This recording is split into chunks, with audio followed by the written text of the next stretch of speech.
Chapter 58. Naruto could admit to himself that the last few days had been even more taxing than he had expected them to be. Being knocked out by a long-lasting clone, figuring out she had become independent and had made a friend and love interest, and bringing them back to Uzushio had been enough all on its own. Then the bombshell that a portion of his mother was sealed inside of him, and more, she had passed along a message about a secret scroll under the shrine. That had been an interesting if uneventful journey, and retrieving the scroll was easy enough. Now with said scroll sealed away on a special seal on his thigh, Naruto relaxed in the bath while the others slowly filtered in. Karen and Anoka were cuddled into his sides, chatting with each other while he gentle held both of them around their shoulders. Between the warm water and their warm bodies, he could probably fall asleep if he wasn't careful. Out of the water and off to the side, Kotohime and Koyuki are being attended to by clones. Each girl getting a mixture of back and foot rubs while they chat quietly together. Anoka pokes Naruto in the side as she can see him start to nod off a bit. Shouldn't you go and rest? You've been really pushing yourself lately. Karen agrees with her. We wouldn't mind helping you back to your room, you know. Wiggling her eyebrows at him, Naruto smiles and shakes his head. Great offer, but I'm honestly pretty good. I want to enjoy as much time with you all as possible. Every day would be a busy one from here on. Being a leader was no easy task. Even with clones, he still felt stretched thin. Kotohime turned her head to look over towards him. We've certainly enjoyed the extra time with you, my love. Next to her, a dozing Koyuki mumbled and nodded in a half-dazed state. From the entryway they all turned at the sound of feet slapping on the tiles, and were met with a cautious-looking foe wrapped in a towel and a brash and confident Naruto leading the way. Yo! Naruto raised a hand. Yo! Karen rolled her eyes. His idiocy does multiply. Naruto laughed as Fu gently lowered herself into the water. I'd like to think I'm the better version. Naruto tilted his head at that. How do you figure? I'm the original after all, which is the best as everyone knows. Motioning down to herself, Naruto smirked, 'Cause I'm the upgrade. Look at me. Everyone knows women do it better. Naked and willing to show off, she had no reason mentally to feel shame. She knew she was hot. Naruto shook his head. Yeah, women do in fact do it better. But you're more like a spore. He misses Karen and Anoka sigh and edge away into the deeper water, making their way towards Fu and out of the conflict zone. Ignoring Fu trying to persuade her to relax, Naruto gave him the finger. What was that? Yeah, maybe a parasite codename for your radio would work best for you. Naruto couldn't help but return her smirk with a single finger salute of his own. Should I start calling you Sporchon instead? You're just lucky I don't have a permanent body yet. Maybe you're scared I'll take all the girls from you. She misses Karen and Anoka pull Fu off to the side, well out of thrashing range. Yeah, you're missing something if you want a chance at that. Girls do a better, jackass, let me tell you. I'd rather not know more details about you than I need. Those are my memories, asshole. Scrub them out. We've been over this. I can't, you dits. Ignoring the new siblings coming to blows, Karen and Anoka sit with Fu in between them. It's good to have you here, Fu. Have you adjusted all right? Nodding and doing her best to ignore the attractive blondes wrestling together, Fu turned to the others with a flush. Yeah, it's been lots of fun. Uzushio is such a friendly and beautiful place, and the sea is so big. I've never been to the ocean before. She made a face of disgust though, and stuck out her tongue, but the water is so salty. Laughing, Anoka nods at the other girl's pain. Ocean water is very salty, it'll actually kill you if you try to drink too much of it. You should get in touch with one of the Undertow teams, they can take you down and show you to reef. It's a really beautiful area to see and explore. And all the fish are so vibrant and lively. Still relaxed and moaning as one of the clones pressed a bit harder into her back, Kotohime locked eyes with Fu. I do hope you plan on staying for a long while. Beyond when Naruto finally gets a real body of her own. She was idly listening in as Naruto and Naruto were still somehow exchanging barbs back and forth. So crude. We've thought about it. Fu starts off before turning to watch Naruto disappear under the water. Naruto does consider this home, so if we do start wandering around and exploring, we'll still come back often. Plus, she's excited about the babies. Fu considered that one as well. While in Taki, she had never considered finding love or children and the like. Now that she was free to go and do as she liked? Well, it was a possibility. More distractions as another group appeared at the entrance. Tayuya and the others had returned to Uzushio. Tired and ready to relax themselves, the freshly cleaned up group took in the side of the bath and slid into the water. "We're home," Hinata called out as Tayuya and Ino waded their way towards Naruto, who casually tossed Naruto back towards Fu. "We have additions?" Having just returned, they weren't up to date yet on the newest arrivals. Tayuya and Ino capture Naruto's sides, each latching onto him tightly. "The desert sucks." Tayuya nods at Ino's complaint. "The sand, it gets everywhere. I don't know how soon the girls deal with it." She'd have to ask Temari next time they were out there. Chuckling and hugging both girls tightly, Naruto looks up to Hinata and explains the situation with Fu and Naruto. He leaves out the more gruesome details and anything related to Danzo for now, but Naruto gaining her sense of self, exploring, finding Fu and making a connection with the girl was all in there. Ending with the fight and escape from the Akatsuki members. So through all of that, I've gained a little sister, some interesting info about the Uzumaki, and Fu a defectee from the land of Taki and the container of the Seven Tails. Bashfully waving to the three new girls looking her way, Fu smiled while Naruto crossed her arms with a wide grin. "Yo." Hinata turned to bow lightly to the girl. "Welcome to the family then, Fu. I'm sure Naruto will take good care of you." Fu being sent into a blushing mess of giggles, Naruto leveled bored eyes towards Hinata. "What about me? No hello? Confusion if I'm really a person or not? Questions about what I'm gonna do?" Suddenly Hinata was very much in her personal space. You aren't Naruto, but you have all of his memories, yes?" Hinata watched as Naruto nodded. "So that means, much like him, you have a reckless streak a mile wide, right?" Another worried nod. "But Fu is such a cute and trusting girl, you wouldn't want to worry her, right?" Nodding faster now as a dark aura started to surround the pale-eyed girl, Hinata finally smiled brightly. "Then all my questions are answered. Welcome home, Naruto." Waiting off with a smile, Naruto released a breath she didn't know she was holding. "What the hell? I can turn into a nightmare monster, and she still scared the shit out of me." Karen nodded as she floated by. "Hinata is just special like that."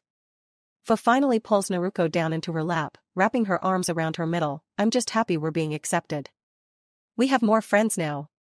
And family. This is awesome. Maybe my plan of pulling all of the Jinchuriki together wasn't so outlandish after all." Though she had thought she had mumbled the last part to herself, the others heard her clearly. That catches Naruto's attention. "You want to get all the Jinchuriki together?" "Yeah."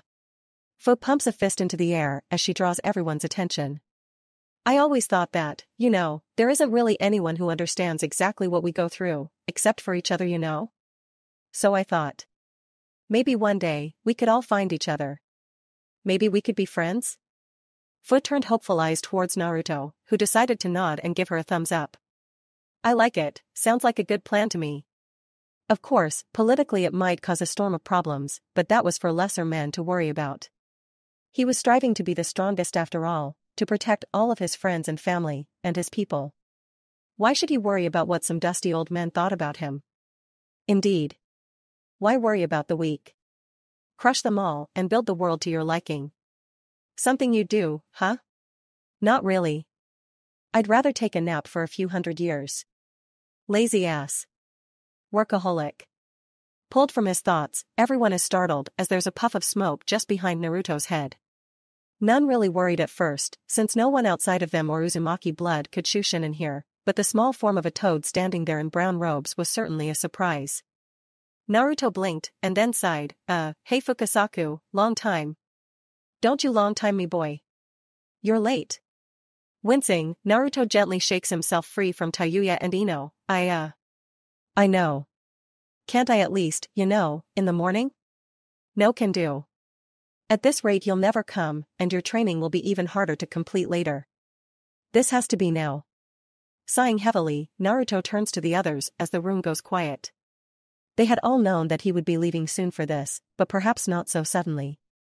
"Guess I have been a little too busy lately." Sniffing, the elder toad turns away from the others. "That's putting it mildly. You've already requested that we accelerate your training however we can, best not to put it off anymore before you're not able to train at all." Fukasaku knew he was being a bit harsh, but in his age, he knew the truth of it. The more excuses Naruto found to stay behind, the longer he would continue to put off training, until it was too late to complete it at all. "Your chakra control and reserves are well above par, so you might just make your self-inflicted deadline." "Hi. Alright, let me say goodbye to everyone. Seeing the toad nod and hope away towards the entrance, Naruto turned to the others. Guess this is it. Sorry everyone.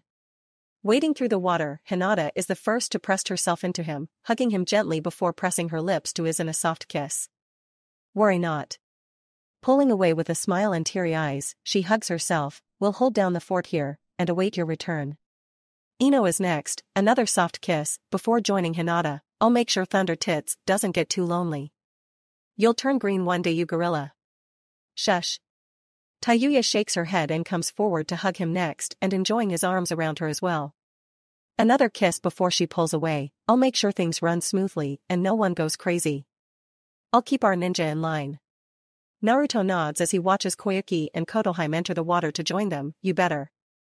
Don't overwork yourself, okay? Like you? Koyuki snipes at him as she receives her own hug. You'd best hurry back. We all have certain cravings you'll need to catch up on. Whispering huskily into his ear, the spring daimyo grins at the flush on his face as she joins the others and lets Kotohime have her moment.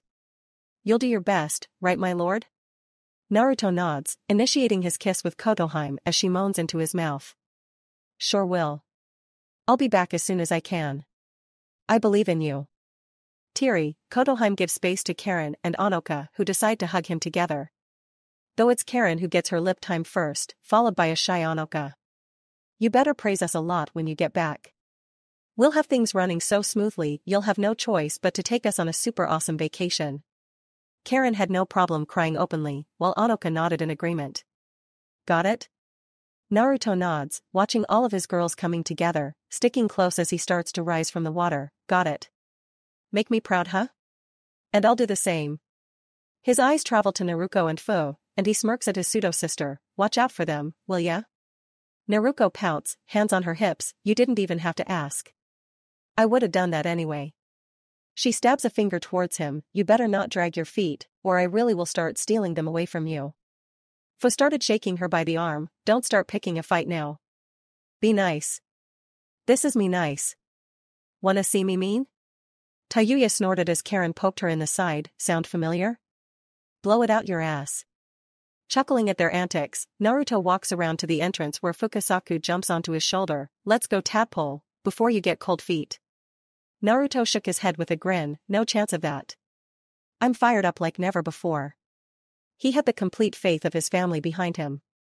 No way he would be letting them down. I'll show ya. I'll complete this training and be back before a month is out. Bold words tadpole. Let's get you dressed and see if you can live up to him. And then they were gone, walking into the changing room where Naruto would dress and the elder toad would reverse summon them to MT Mayaboku. Inside the bath, the girls have all sat in the warm waters, taking what comfort they could while the person they loved most was actually gone. Down and mopey, it is Ino who stands suddenly and pumps a fist in the air. Come on y'all. This is our big chance. Tayuya looked at her like she was crazy. What big chance? To do shit tons of paperwork? No you brawler. Think about it. We gotta show Naruto that we can support him, that he doesn't have to do everything alone. She trails eyes across all of the current Foxden girls, a bright but teary smile on her face. We aren't aiming to just keep things running. We should improve and streamline things as well. When he comes back, he should be so impressed he'll shower us with pampering for years. Kotohime relaxed back into the water against the edge of the bath. I rather like this idea. Naruto did once say he's striving to be the strongest. He should be surrounded by the strongest as well. Koyuki motioned down to herself. That is your division. I'll continue to be strong in the political sphere, thank you. But it would be good to throw some weight around. Frost needed some prodding, and while the Land of Water's ninja village was willing to ally with them, she and the Water Daimyo haven't had a chance to speak just yet. That needed to change. Karen and Anoka leaned into each other. Guess no rest for us, huh? Time to ramp up our own training then. Anoka nods with Karen. I can already feel my chains itching. Hinata has a thoughtful look on her face before she snaps her fingers. Naruto is counting on us. He's wanted us to be able to stand on our own without him, so we better prove that we can. This is a major test for Yuzushio. Her own seal training was entering a new path. She was thinking of a way to integrate it with her Juken. Tayuya nods. I may be stuck with paperwork for a while, but I won't be slacking off either. She'd just have to order the Chinoike and the Hataru around a lot to make up for it. They'd get so many missions done even Naruto would be impressed. Fu however is worried about a situation more personal to just Naruto. There is a slight problem though. All of the girls outside of Naruto look at her questioningly. Naruto was the only one who could recharge Naruto's chakra fully. Eating food helps, and we have a small method as well, but it isn't enough on its own.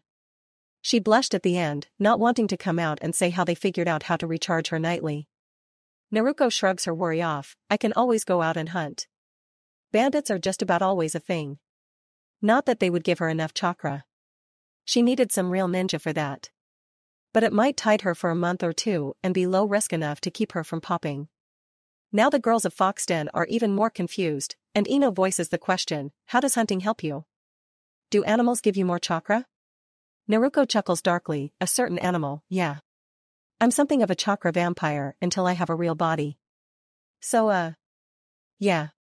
Having fun or not, it was still awkward to come out and say that she had to eat people. Fu had no such reservations if it meant keeping her favorite person around. She can't regenerate chakra like us. No body, no chakra core. Tayuya figured it out quickly enough. Well, I'm sure we can have you both tag along on some low-level missions and bandit raids whenever you get close to needing a recharge. Ino takes a minute as Naruto begins to chuckle in the same way Naruto would when he figured out a particular explosion-based problem. She's like a darker, more murderous Naruto. Hinata nudged her in the side. Kami, help whoever we point her towards. Scene change, making their way through the main gates of Konoha. Team 7 gives thanks that their mission is over and done with. Sasuke and Sakura lean against each other while Kakashi smiles and waves them off with a salute. I'll be making our report to Lady Tsunade, you two get some rest. Plus, it would be good to see Shizune and prepare her for the coming whirlwind that was Sakura. Hi sensei. Sakura spoke up for both of them and watched as the Cyclops performed a shunshin, leaving in a burst of leaves. I could sleep for a few days straight. Sasuke nods, sounds like a good idea. Should I walk you home? Sakura shook her head, you know I'm going with you, right?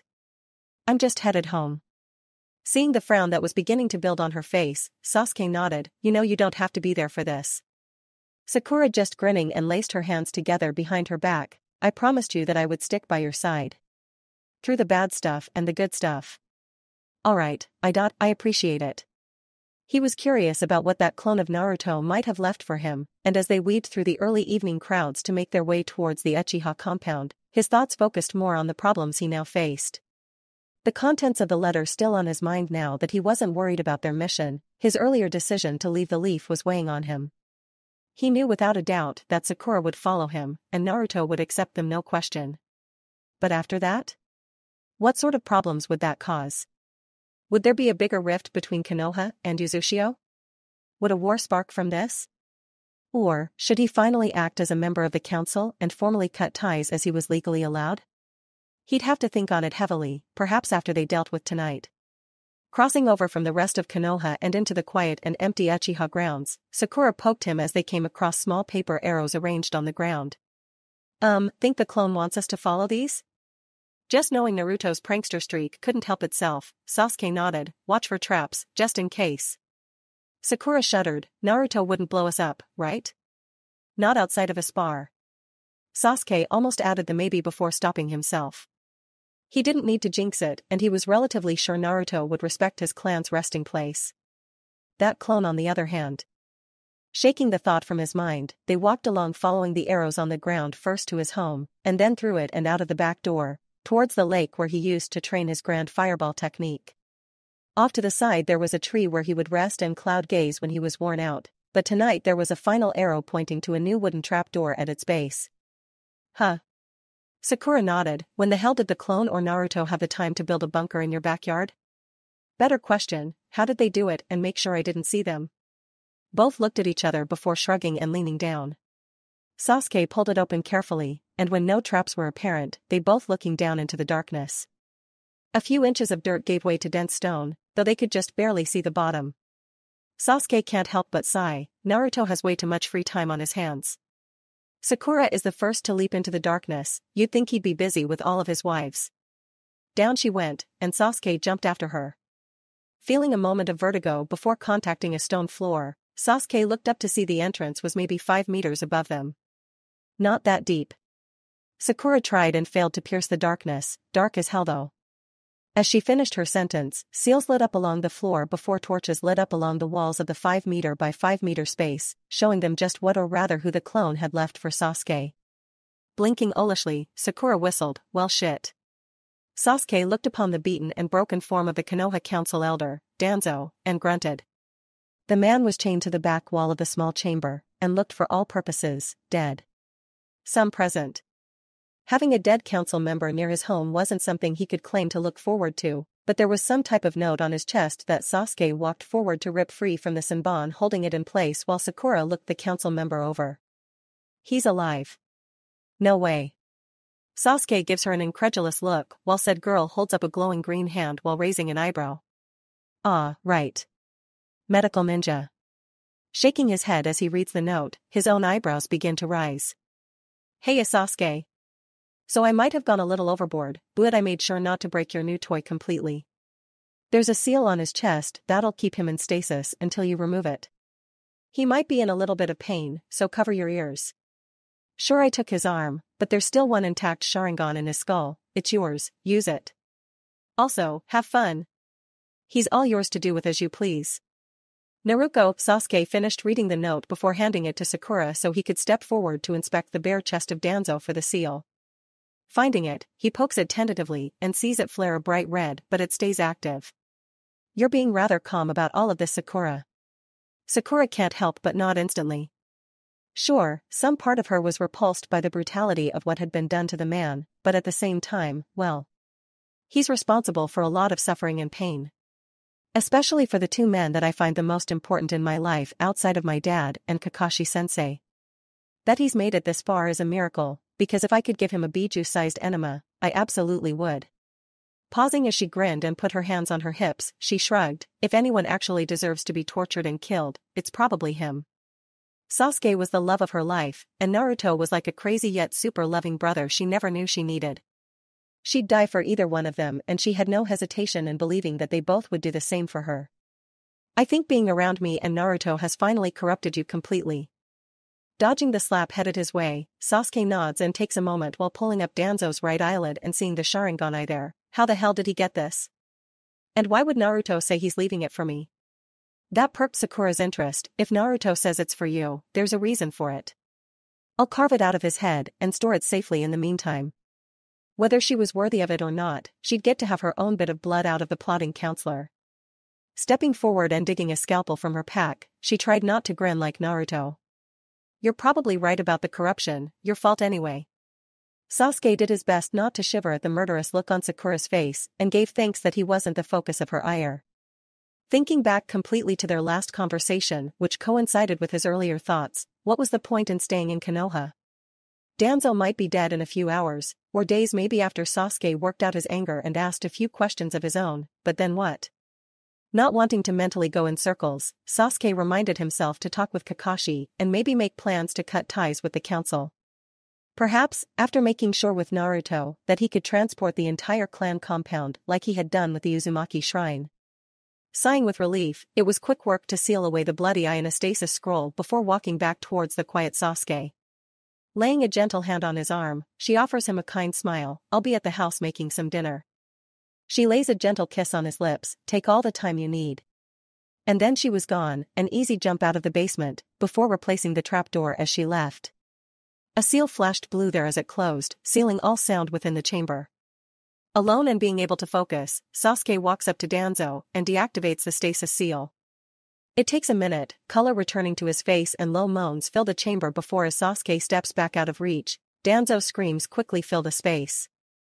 As he shook and strained against the chains, their metal scraping against each other and the stone, Sasuke watched on with a detachment that was only accomplished by focusing on his rage for this man.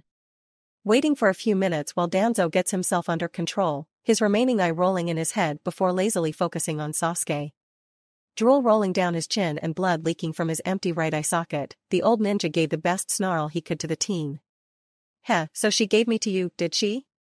Spitting blood on the floor, Danzo was panting and hanging limply on the chains. Do what you will. I'll die knowing I did everything I must for the leaf and her continued prosperity. Sasuke shrugged, moving to pull his sword from its sheath. So killing my clan was for the good of the leaf? His eyes bled red into his dojutsu, Icha with 3 full tomo. Harvesting them for parts? Lying, cheating, stealing. All just for the leaf, huh? Focusing completely on the man, letting his rage boil in his mind, the teen gripped his weapon tightly, truly some pathetic last words, old man. With his rage was also memory. This was one of the men that ordered the death of his clan, every man, woman, and child besides himself and his brother. That loss, that emptiness, it all still haunted him. Unnoticed, his eye began to bleed. There's a storm coming, boy. You won't be enough to hold it back. Sasuke finally steps within striking range, a wide grin stretching his face and causing a look of fear to cross Danzo's face. Don't you worry about what comes next, Danzo. You worry about me. My rage. My hate.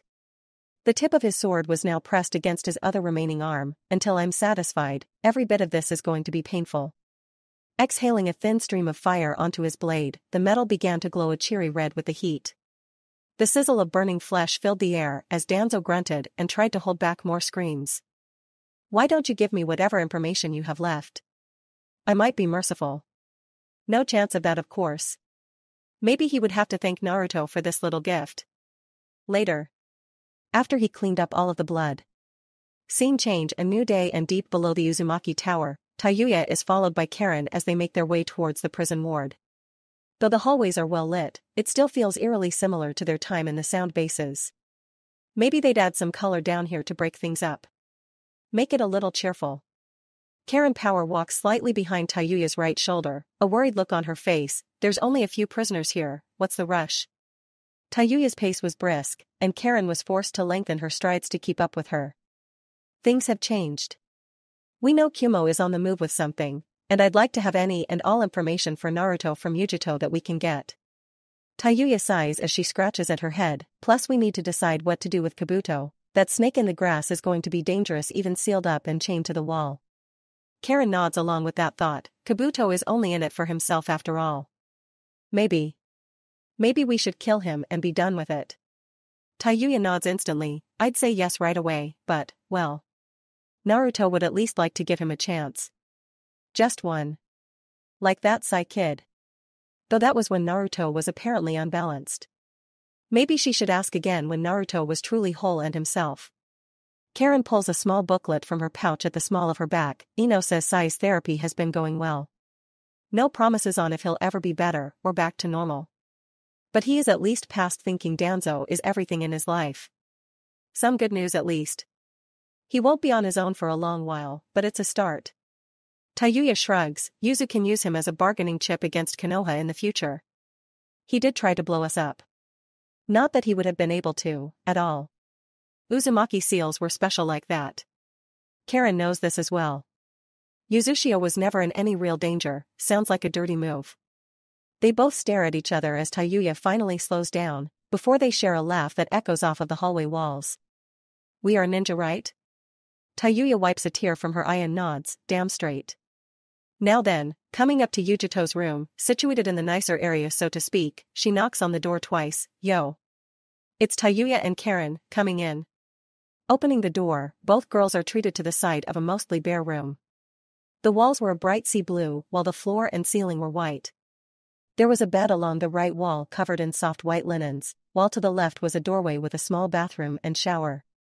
In the middle of the room was an art easel, surrounded by paints and currently hosting a painting being worked on by a smiling Yujito. Dressed not in her ninja attire, instead trading in her weapons and armor for blue silk pants and a blouse with long sleeves, the woman looked almost at home in the small yet cozy space. Bowing to the pair, Yujito turned on her stool to face them. Hello. I must thank Naruto again for allowing me supplies to paint. It was a hobby I never got the chance to really explore.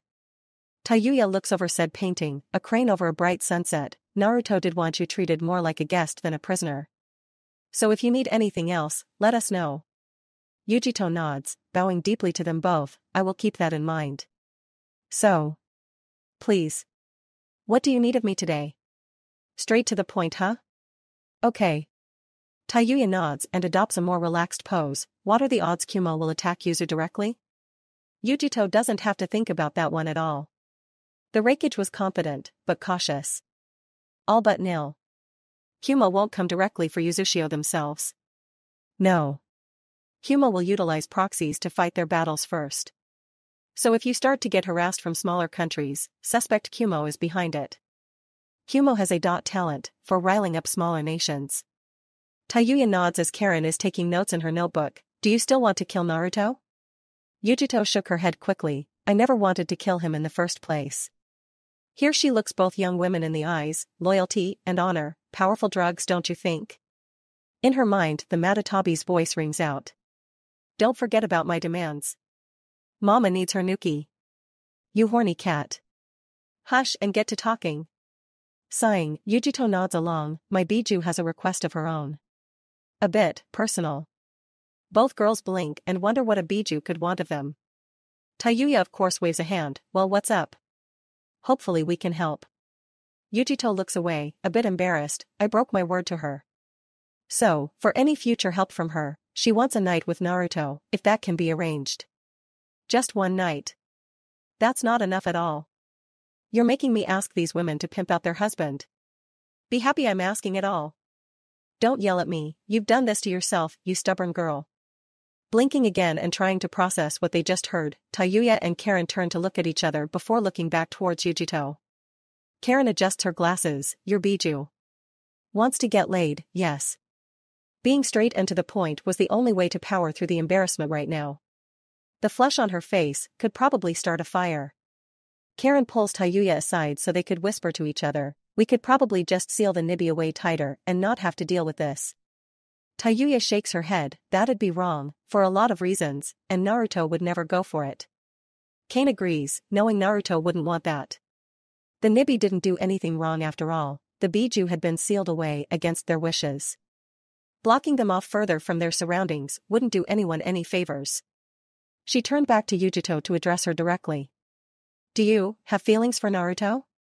They should at least get the basics out of the way. Yujito shook her head, now with a smile back on her face. No. At least, not the ones you think. He is very powerful, confident, a born leader. But that's more Samui's thing, not mine. Yujito tilted her head a bit as she thought about what she wanted. I can't say I'm in the mood to settle down as of yet. Maybe in the future. In my heart, I want to travel, wander a bit, figure out who I am. You understand? Seeing both girls again nod and relax a bit, Yujito continues, it would be nice to not have to watch over my shoulders for hunters or wannabe despots after my Biju. Tayuya thinks it over some more. One night versus gaining an ally and a friend? A powerful one at that? She'd have to talk with the others, but she had a feeling what they might say. We can talk about it. Your Biju just needs one night? Well, we might be able to work out a deal. Karen is actually surprised that the most attached one of them, Tayuya, was willing to let someone else in, even a little bit. Pulling her aside again, Karen has to know why. Are you sure, Tachan? Tayuya nods, not bothering to lower her voice. Yujito is just as much of a pawn in all of this as we used to be. If we can get her to defect and the price is some Biju satisfying sexy time, well, it's for Yuzu. Wouldn't we do anything for Yuzu? Turning back to the blushing woman, Tayuya points a finger at her. You'd be willing to work for Yuzashio for a short while. To pay back your debt to us? You know, for trying to kill Naruto in the first place? Yujito doesn't have to think too hard about it, not really having any choice in the matter. Well, she could just die, she supposed. Again with that shit? Knock it off. Hi. And take the deal. I better get the best pawn curling night of my life. Hi. Yujito has no problem agreeing to the terms in the end, she just felt like annoying the Matatabi. The terms are fair, depending on the length of my sentence. I'll consult with the others, but I'm thinking a few years, no more than 5 I think. Tayuya looked back and winked at Karen. Fair enough? Yujito bows again, very. Both girls prepare to leave, but Karen motions to the door. You've been very easy to deal with and upfront about everything. Maybe we can move you to an actual hotel room, under guard still, of course. The seal placed on her made it impossible to leave Yuzashio, but a guard presence would normalize everything and give her someone to maybe talk to. Yujito smiles, that would be wonderful. Maybe some books as well? Seeing the girls nod as they leave, Yujito returns to her painting, a more hopeful look in her eyes. Outside of the room and closing the door, Tayuya sighs as they walk away. That went better than I expected. you did have to pimp out our husband. Groaning, Tayuya waved her hands in the air, that stamina freak won't mind. Maybe. Hopefully. You'd think he'd be a complete horn dog by now. Surprisingly he wasn't, at least until they got his motor going. Karen giggles, you get to tell him that when he returns. Oh come on, you can help me out right? Nope, you're in charge, not me. I can order you to. Try it, see what happens. Tayuya thought about that. Sure, Karen and Anoka both liked to be ordered around a bit, but that was by Naruto and him alone. They certainly didn't take that from anyone else. Including the other girls. And they were the tinkers of the group. Who knew what sort of payback they would dish out? Yeah, damn it, I get it. Still. Not fair. Heavy is the crown. Screw this. Naruto is getting this responsibility back as soon as he gets back. That and a few days' worth of pampering. Karen smiles and juggles her notebook a bit in her boredom as they walk to their next destination. So. Kabuto? Tayuya takes a second to focus, mind switching gears as she thinks about the medic and spy. Yeah. He's next and won't be nearly as fun. It was shaping up to be a long day. Scene change. It has been a few days of heavy training on MT Mayaboku, and while Naruto is currently resting at the end of a long training day. Sitting cross-legged, he has a heavy scroll in his lap and is poring over it. Having decided that he would read over the Uzumaki scroll during all of his downtime, he was finding it fascinating. Not just even more complicated seals and theories that the him of a couple of years ago wouldn't have been able to even begin making heads or tails of, but the history of the clan was laid out here. He had skimmed it at first, but now he was getting a good read of it, wanting to soak up as much of it as possible. Properly at that. This was the scene Fukasaku came upon, sitting among the rocks outside of his home and next to Naruto. What's that tadpole? The smell of a good dinner was wafting from the small home where Ma was cooking, though Naruto might not agree with him on that one. Seems to have your concentration and attention just as much as sage training does. Naruto holds up the scroll for a second to show off the swirl patterns along its black backing. It's a scroll detailing the long and forgotten history of the Uzumaki clan. Seems to date back a real long way. Even before the clan split away from the Senju. And wasn't that a kicker to learn? He'd tease Tsunade about it later. Fukasaku is a bit surprised that a scroll like that had survived so long. What have you learned so far? Not much. It's hard to read in some places. But it's weird. The longer I read it, the easier it seems to get to read the parts that are fuzzy. Like my eyes are adjusting to the old script and ancient seal arrays. Naruto wouldn't put it past the Uzumaki to put seals in place to require something like read time or certain knowledge to be needed in order to finish the scroll. Fukasaku however was paying closer attention to Naruto's eyes, the Rinnegan fully mature in his left eye, but now, unnoticed by the boy, his right eye was beginning to change as well. Blue bleeding away to purple, though no ripples there as of yet. Curious and worrying. He wouldn't bring it up, better to let nature take its course. Try not to push yourself too hard, will you? We still have a lot of training to get to, so rest when you must. Of course elder, I will. Watching the toad hop away back inside, Naruto turns back to the scroll while waking up Kurama. Apparently Granny and I really are related. Even if it's distantly. This scroll has a lot of information in it. Some forbidden and ancient knowledge at that. This stretched all the way before, to possibly even before the Biju's time. Which was saying something. For the wealth and knowledge that was now resting in Naruto's lap. Naruto nods, yeah. There's a section in here simply labeled as the World Ender, and I get the feeling it's absolutely not to be taken lightly if even the Uzumaki have labeled it as forbidden. So much in fact that I can't read it at all beyond the name. Naruto shook his head as he focused again. I'm going to read through as much as I can.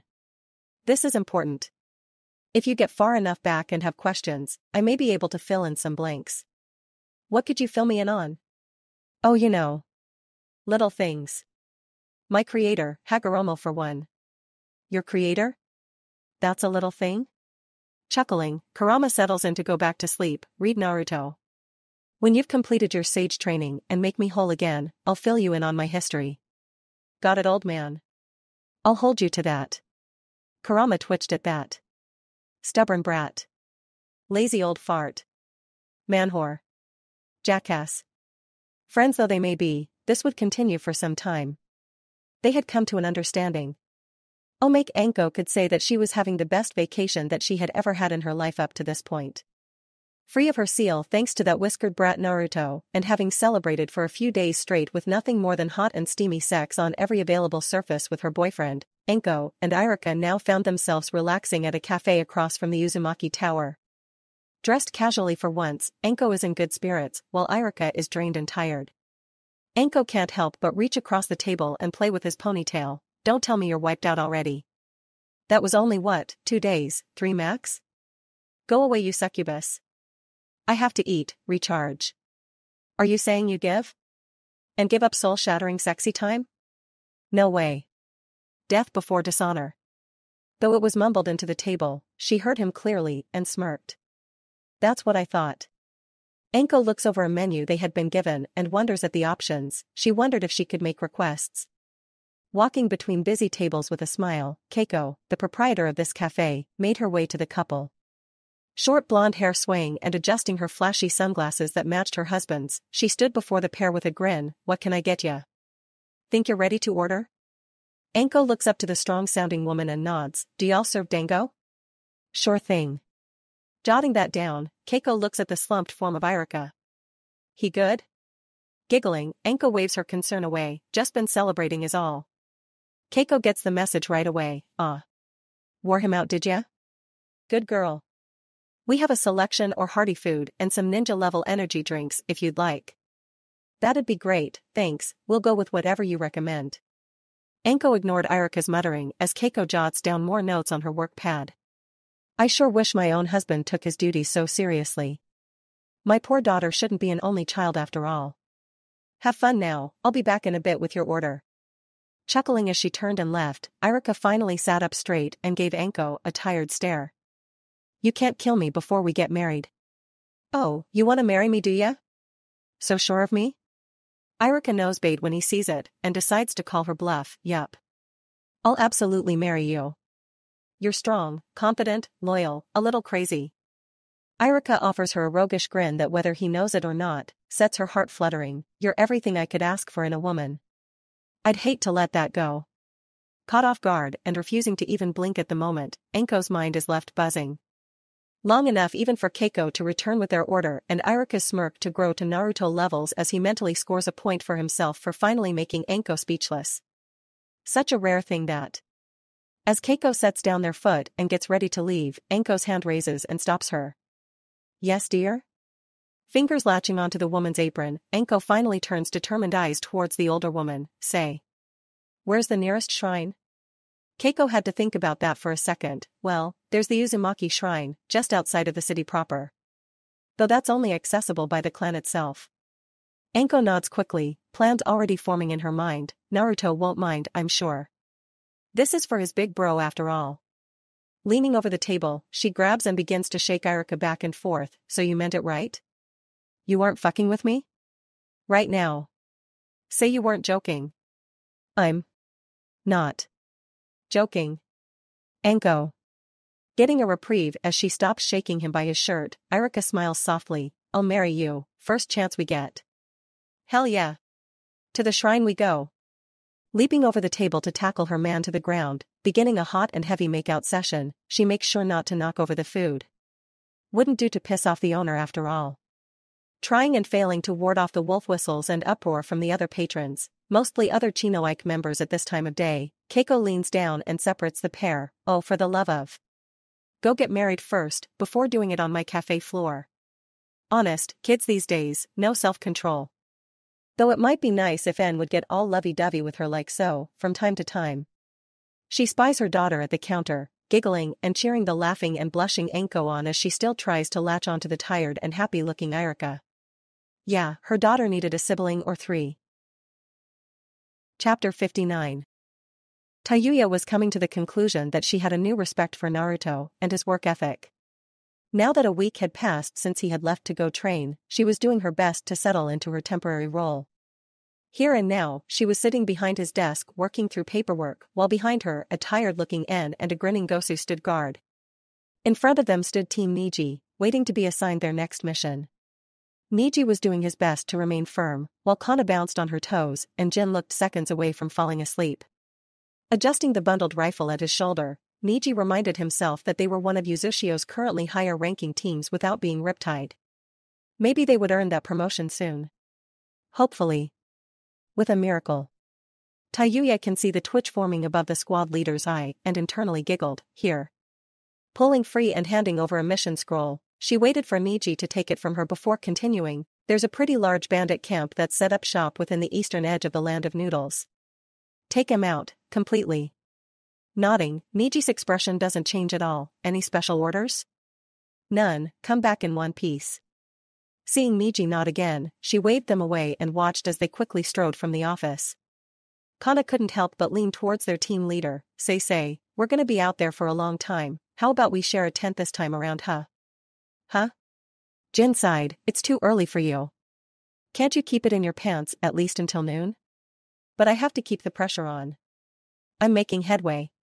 I think a stone has a better chance to learn how to swim. You dare mock my womanly charms? You're a woman? The sound of flesh smacking flesh followed them out the door. Rolling her eyes as the team leaves, Tayuya sets to start on a new batch of paperwork, something involving the ninja port. From the intercom, Hinata's voice called out, Fu, Naruto, and Ino are on the way in. Pressing the button to respond, Tayuya nodded on reflex, I'm free, send M. Door bouncing open not a second later, the trio walks in with Ino leading the way. Fu is dressed in her normal white and red attire, short skirt and tank top over chainmail. Naruto was much as she was before, black pants with a black half-length jacket and an orange tube top. Idly, she spotted a fresh pair of white ninja sandals on Fu's feet and smiled. It was a little change, but a good one. Ino stopped before the desk and saluted with a grin, how's it, Tayuya? Getting used to it yet? I will bury you somewhere in the coastal sands. Oh, touchy. Ino was still grinning, teeth flashing in the morning light. With a sigh, Tayuya pulled free a mission scroll that had been set aside just for them. They had gotten a request, from Konoha of all places. Something that if he was here, Naruto would have probably rushed out to complete it himself. There's been an incident in Konoha. One of their prisoners led a breakout and several inmates are now on the run. All ninja. That got everyone's attention and Tayuya continued, they're still in the Land of Fire for now, but apparently they're headed for Rice. Naruto is the first to speak up as Ino takes the scroll, who's the ringleader in all this? Having looked over the file beforehand, Tayuya didn't need to read through it like Ino was doing currently, some asshole named Mizuki. Blinking, Naruto tries to wonder at her, or maybe Naruto's luck. Mizuki? On the run? And she got to go after him? The grin that blossomed on her face was feral enough to have Ino unconsciously edge away from her even if she couldn't see her. We supposed to bring him back alive? Nope. Capture if you want, kill if you have to. Just bring back their prisoner IDs if you do. Or some proof, you understand? Tayuya didn't let the mouth with too many teeth creep her out. That was Ino's headache. Remember, bring back their prisoner tags at the minimum. Naruto was nodding while mentally making plans and plots. Oh, don't worry. Mizuki is in for a treat and a half. Cuckoo. Fu sighs, trying and failing to distract her girlfriend, you're going to eat him in the end, aren't you? The dark chuckle that answered her told her more than enough. Do I want to know what he did to you in the past? Ino could answer that one at least. Mizuki plotted and used Naruto to steal the forbidden scroll from Konoha before attempting to frame him and then kill him. Naruto learned the shadow clone jutsu from the scroll, beat the shit out of Mizuki, and brought him in. Ino shrugged, apparently Mizuki hated Naruto for a long time and always planned on sabotaging his progress. Fu gained an understanding look before nodding with a smile, oh, so he deserves to be eaten then. Okay. So long as it was deserved, Fu didn't care. Tayuya can agree with that, then get going. Don't take any risks, and Naruto, flash out if there's an emergency. Turning with the rest of the girls, Naruto nods, sure. Remind me when we return, I've got to teach the rest of you how to use the Hiraishin while Naruto is gone. Getting a nod from Tayuya, the three are soon gone and out of the door. Sighing and resting for a moment, Tayuya gave the door a bored look, sure wish I could go hunt down Rogue Ninja and have some fun. Clearing his throat, and gains her attention, I'm sure running the village will keep you busy enough. There are plenty of things Lord Naruto wouldn't approve, trivial things, that you could get around to. Tayuya thinks about that for a minute before the light bulb goes off in her head, that's right. Naruto had been putting off that statue the citizens wanted to build of him. She could finally give an okay for it. Where would they put it though? Maybe outside of the train station? Chuckling, Tayuya begins to hunt for that form, knowing Naruto stashed it away somewhere instead of tossing it. Behind her, Gosu fist bumps in with a grin. Scene change, keeping to herself while Karui and Omoi talked together quietly, Samui thought back on their relatively easy journey from Kumo to Iwa as they now entered through the main gate of the reclusive village. Frost had been quiet, even more so than usual. The word on the road was they were a new member of the Uzushio Alliance, and were recovering with aid from Spring. The elusive Yuzukage was rumored to have been the one to deal with the previous cowardly and greedy Frost Daimyo. Samui tried hard not to imagine that scenario, but failed. It was the same story through the land of hot water, where they talked about the one who saw the truth in whispers. Like he was a ghost who would find you if you lied or did wrong. Rice, down into fire, and through grass, the only place so far that didn't talk about him, Samui was constantly being reminded about the strong and nearly legendary ninja who was building a reputation as both powerful, but kind. What do you think, Samui? What does the Raikage want with Iwa? Karui's voice broke her from her thoughts, the dark-skinned girl grinning as she stretched her arms above her head. She made sure to keep her hands far away from the sword hilt peeking over her right shoulder. They were in a ninja village after all. Didn't want to make anyone nervous. Most likely the situation with the new Uzushio nation. Whether to open talks, I'd assume.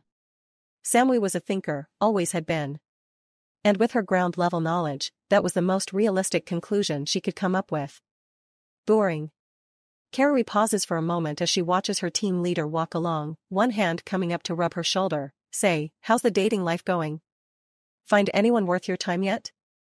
Someone strong enough to catch my attention? I wonder. Samui was currently thinking about one ninja in particular, but unless Kumo and Uzushio came to some agreement, that most likely wasn't going to happen.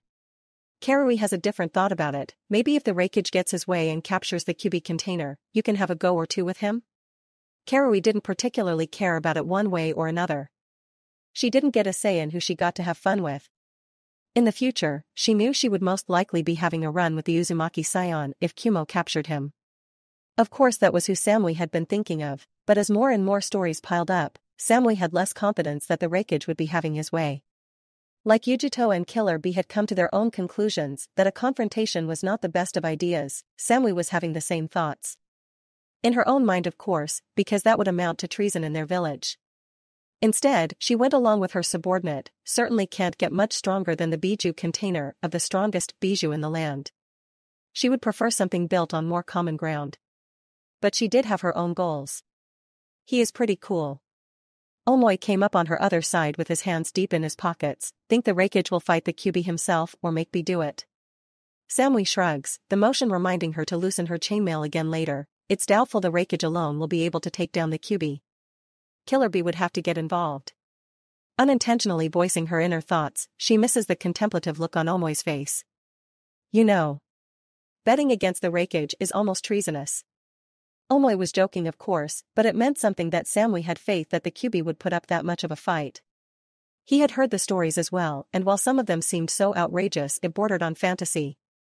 Well, they did happen by the easily named Glass Lake. Samui shrugs again. This is the maelstrom we're talking about. The man who's been running around destroying sound bases with impunity. Who, if rumor serves, killed Orochimaru of the Densetsu no Sannin. Who even Bee said he wouldn't want to get into a fight with. So cool, Samui said to herself mentally. A man who claims to be able to wipe out villages on a whim, and there is physical evidence to prove it. Trust me. If betting him was a better choice to ensure peace between our villages as opposed to fighting, I sure wouldn't mind that mission, for the good of Kumo, of course. Yes. For the good of Kumo, her village. Not at all, because she was gaining some personal interest in him. No. Not at all. Karui scoffs at that. I'm sure the Raikage and Bee could take down the maelstrom all on their own easy. It's why he stays in hiding so much. She picks at the worn sleeve of her gray tunic. Punk is probably weak. Samui raises an eyebrow at that as the administration building comes into view. You know. You're technically betting against a member of your blood relation. Irritated to have her heritage brought up, Karui waves a hand in front of her as if to ward off evil. I'm a ninja of Kumo, built and raised to love and defend my home. I have no connection to the Uzumaki or their home village. I know my place, and that's in Kumo. Samui nods while mentally sighing. As a child of the Uzumaki breeding program, one of the few that has survived so far, Karui's upbringing had been a bit better than most. Of course, that was until she reached maturity and found out that she hadn't inherited any of the Uzumaki's well-known traits, besides the hair color. Once that had happened, she had been dumped off as just an ordinary Kumo ninja like the rest of them. Samui didn't want to surmise that Karui may be bitter about that, but Karui certainly didn't want to be compared to or lumped in with the Uzumaki. Especially those in Kumo. Everyone knew they were treated as barely above cattle. Reaching the building, Samui leads the way inside while being directed by internal staff. Let's get this over with so we can return quickly. Maybe if we're fast, we can stop off in the land of hot water like last time. Her back had never been better since that tracking mission. Too bad she couldn't take another like it. Karui pumped an excited fist in the air. Hell yeah, time off. Omoi rolled his eyes. You just want to be lazy.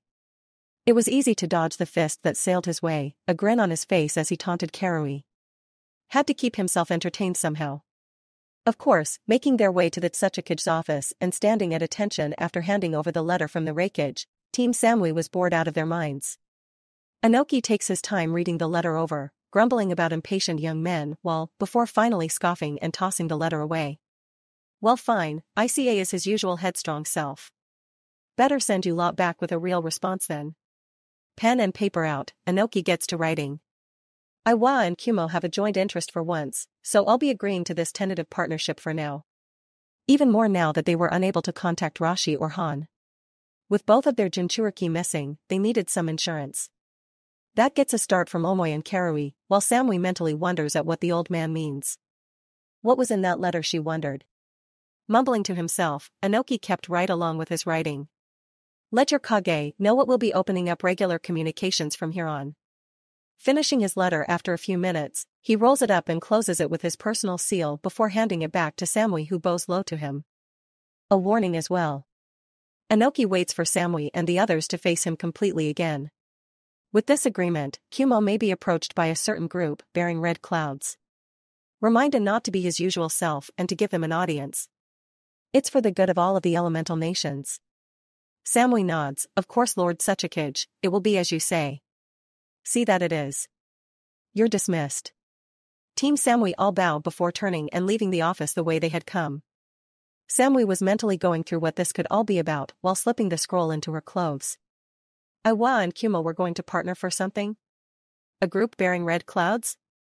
Were Iwa and Kumo going to team up for some campaign? It must be Yuzu then, as they were the only new variable to present themselves. That was unfortunate. Could the new nation stand up against two of the oldest nations combined? Karui speaks up as they reach outside. What was that last part about? A group with red clouds? Samui is still deep in thought and responds without meaning to Akatsuki, a mercenary group currently on hire to anyone who can pay. They include members who are all legendary Nukenin from just about all of the largest villages short of Kumo. Missing as Karui and Omoi begin to talk back and forth about the group, Samui herself worries. Kumo would normally never work with such a group, so why now? What sort of path was her village taking, and was it worth it? Because this was turning into more than just collecting a Jinchuriki. Maybe Yujito would be back by the time they returned. Samui needed someone else level-headed to talk with. Scene change, groaning as he drops himself to the dirt, Naruto scrubs his head as Fukasaku calls for a break during their training. Currently situated on the bank of the training pools, Fukasaku walks away while rubbing his back and a curious Jiraiya sits nearby to watch on. You're going to run me, ragged tadpole. I need a break. Naruto grins and flexes an arm. I have a family to get back to, old man, so I'm in a hurry. Jiraiya can't help but chime in. All young men are in a hurry. Never fails. Fukasaku chuckles and points at Jiraiya. You weren't much different back then either, boyo. Aw, come on, pa, don't bring that up. Grumbling as the old toad starts to cackle as he continues on his way, Jiraiya turns to Naruto as the boy summons the Uzumaki scroll. Goal or not, Naruto, this training can take years of effort. Even I'm still not perfect with it. Shrugging, Naruto settles in for his reading. Maybe I'm just built different. Just watch, I won't fail in this. Focusing on his reading, he misses Jiraiya coming over to look over his shoulder. What's this all about? Jiraiya was trying to figure out the seal and squiggles that passed for writing, but Naruto seemed to have no problem reading along. Must be due to his eye. Currently I'm reading about the Uzumaki clan and how they feared some great evil would return to the planet and that they were making plans to face it. It mentions techniques they developed to combat it, but I haven't gotten much further than that yet. Naruto was curious more than anything. A god tree? Energy conversion? Fruit of life? A jubi? It was all so fanciful, it just couldn't be real. But here it was, in writing. Staring him in the face. It's real, kid. All of it. Well shit. Naruto grumbled mentally as Kurama confirmed it. Just what he needed, more headaches. Sounds like something I can blow up at least. For once, I agree. Jiraiya leans back to rub his chin. Do they say what the techniques are? Not really, it's fuzzy, hard to read. But I'm getting better with it daily. Which was true, even now he could read more than he could yesterday. Jiraiya notes Naruto's changing right eye and mentally chalks it up to that. It had to revolve around his Rinnegan. Maybe after your training is complete here with the Toads, we can take that world tour. Could be fun, after I check in with the girls and spend some time with them. Checking around the nations and building more allies wouldn't hurt after all. Sobering up as he looks at a smiling Jiraiya who is mentally making plans on which brothel to visit first, Naruto frowns. Hey. What do you know about the seal my dad put on me? Pausing in his thoughts, Jiraiya considers what he should or shouldn't say to the teen. Still riddled with guilt, it was quick and easy to decide to fess up about the truth. Naruto deserved that much. Just like the Rasengan, your seal was incomplete as well, designed so that one day you would finish it. When you finish your sage training, you should be at a level to do just that. Jiraiya crossed his legs and sat across from Naruto. There are a lot of stories about your dad you deserve to know about, and I'll get around to telling you about each and every one. That's a promise. Naruto nods. Yeah, you should have done that already, but kicking your ass over it won't solve anything. Seeing the hopeful look on Jiraiya's face, Naruto crushes his hopes right away. I'll just have Granny Tsunade do it for me. Brat, I thought we were having a moment. We are, just need to remind you that I can kick your ass. Hey Jiraiya boyo. Come here for a moment. Standing with a grunt, Jiraiya nods. Sure thing pa, what's up?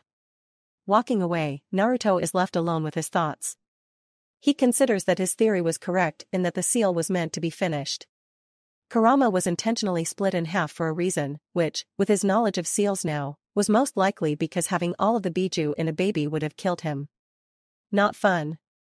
But now older, and having trained hard, he could support the full weight of Kurama's chakra. You probably could have done that a while ago. You've strengthened and improved much faster than I ever would have dreamed of. Diving into his mindscape now that he had a minute, Naruto stood before Kurama. Well, I did promise I would become the strongest man alive one day. The strongest Biju deserves the strongest container. Brat, I've told you before, that's not necessary anymore. I know. How about? I'm going to keep getting stronger, to protect those that I love. I like that goal better. You with me then? Sure thing kid, right here by your side. Kurama pauses as he seems to think something over. I'm glad I decided to trust you, back then. I'm glad as well. You're a good friend Kurama. Kurama stares at the grinning Naruto quietly for a time, gauging him before holding up a fist between the bars of the seal. It's good to be able to call you a friend as well, Naruto. Coming forward, Naruto bumps fists with Kurama. Just you wait, we've got a lot of crazy shit to get into.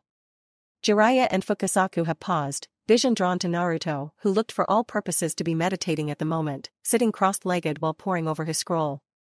Eyes closed and breathing deep, his body was glowing just slightly orange. Jiraiya leaned closer to the elder. Is he supposed to be doing that? Fukasaku shakes his head before a thin smile graces his face. No. But it's a good step in the right direction. Glow vanishing, Naruto turns back to Jiraiya. Hey old man. Know anything about why my dad might seal a portion of my mom inside of me? Blinking with surprise, Jiraiya shakes his head. No. But that's something Minato definitely would do. He had a weird talent for seals like a natural-born Uzumaki. Naruto nods before turning back to the scroll. I hope I get a chance to talk to her. I wonder what she thinks of me, of what I've done. Jiraiya walks forward to cuff him on the shoulder. She'd love you and totally support everything you've done up till now. Don't you fret one bit about that. Jiraiya grins some more at the boy who was looking up to him. You're just as crazy and airheaded as she was. You'd get along great. Rolling his eyes and deciding to get back to reading, Naruto tunes out the old pervert. Behind him, Fukasaku feels like he's given him enough time to rest and starts to make his way back over. Hope you're ready, kid. Time to get back to it. Luck was no longer needed. This boy was going to complete this training, one way or another. Scene change, sprinting through the forests of the Land of Fire. Fu, Naruto, and Ino are hot on the trail of the escapees from Konoha. Fu had pulled her weight, tracking them from the air and finding that their trail ended within a cave along the Fire Nation border with Rice. Nestled within a small ravine, the only way in or out was using chakra to climb the walls. Dropping from the trees and making their way to the edge of the cliff, Ino frowns as she considers what to do. I know we're calling this a mission, but this is also so Naruto can get her chakra boosted back to full. Ino tries not to think about what might be happening in a minute, but shrugs and decides these convicts deserved what they were about to get. Especially Mizuki. Fu makes a face and slightly sticks out her tongue while Naruto steps forward while cracking her knuckles. Might be best to let me go it alone from here. Rather you not see what I'm about to do. Fu places a hand at Naruto's elbow, forcing her to pause. Are you sure you won't need any help? Naruto shakes her head, senses pushing out to track her targets. They're in a cave where it's going to be super dark. The perfect place for someone like me. Naruto thumps her chest with her other hand. I'm not Naruto. I have my own way of messing with people. Ino nods while standing and putting her hands on her hips. All right. We'll stand guard and wait here. Make this quick so we can get back to Uzushio. Naruto gives Fu a quick hug before descending the ravine wall. Gotcha. I'll be back before you know it. Focusing some as she walks calmly towards the cave entrance, she considers her options. She needed to conserve chakra, so heavy fighting was out of the question. But she had to subdue several people all at once. How could she accomplish that? Touching down after feeling no one was near the mouth of the cave, Naruto walks her way inside and into the dark. Within a few meters, she's shrouded in darkness and the idea hits her. Using her wind nature affinity that Naruto had trained to its highest potential, she begins to pull the very air from the cave itself. This was probably the safest way to do this. Small enclosed space with no exit? Well, humans needed to breath, but she sure didn't.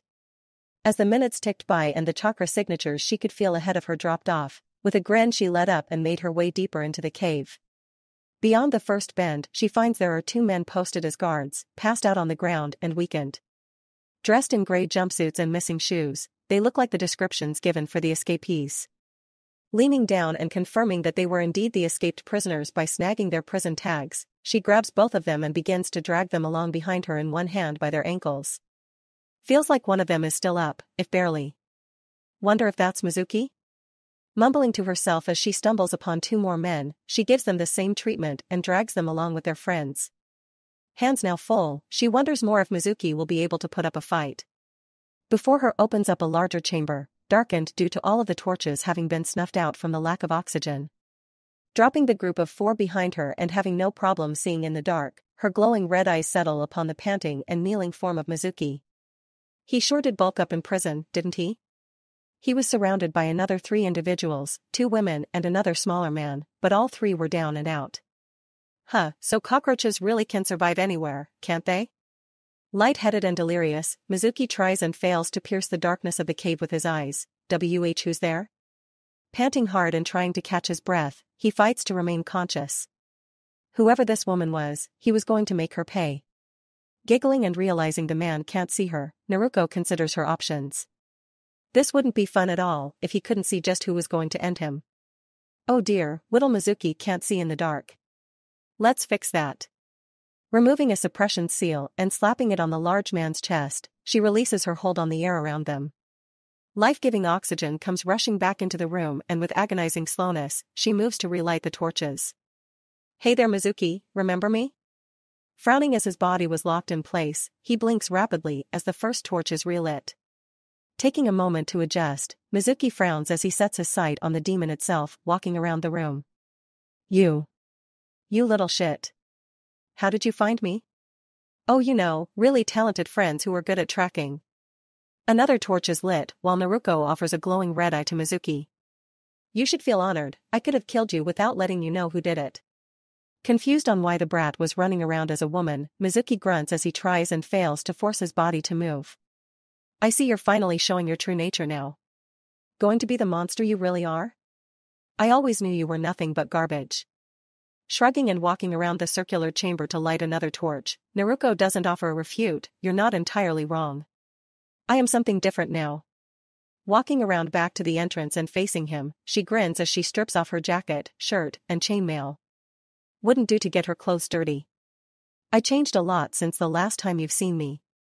Smirking, Mizuki's mind goes in a completely different, and wrong, direction as the expansive young perky flesh is offered before him. Is that what this is all about? You really went through all of this to make a pass at me? Scoffing, Mizuki smirks, I'm flattered. Really? I wouldn't mind a taste of you before I kill you.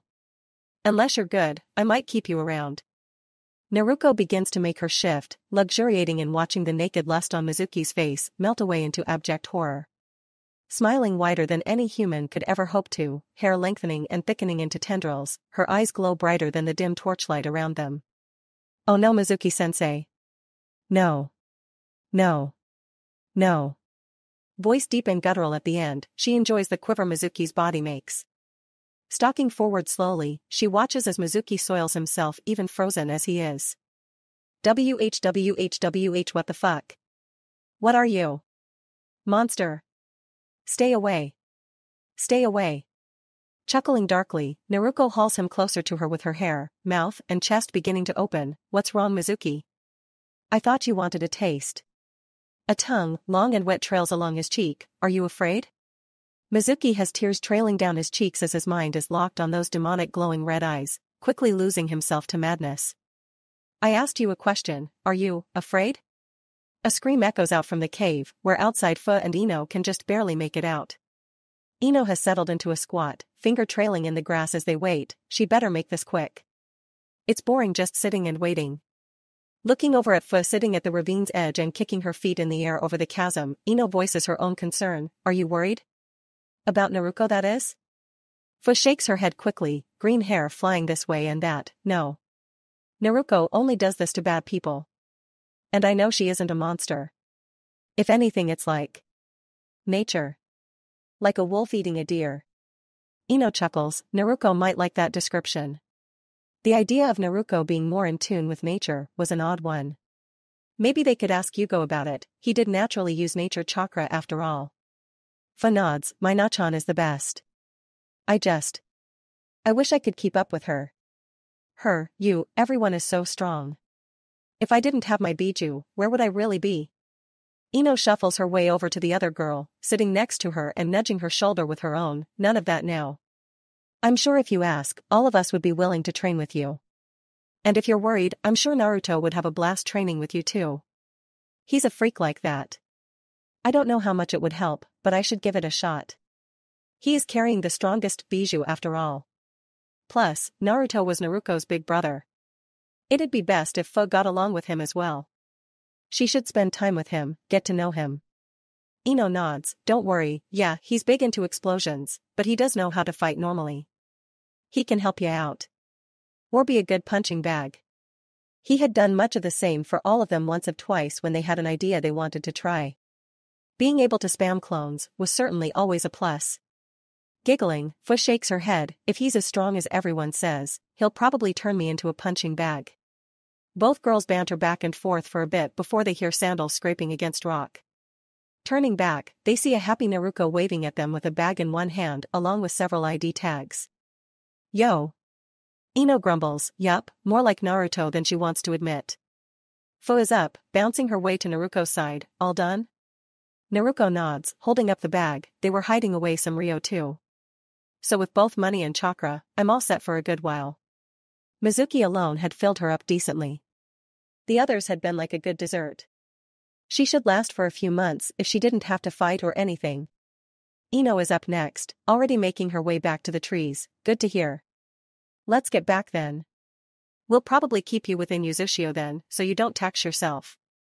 Fu giggles and latches onto Naruto's free arm. You're such a good little chakra vampire. Naruto leans into the woman she loved. Oh, don't worry.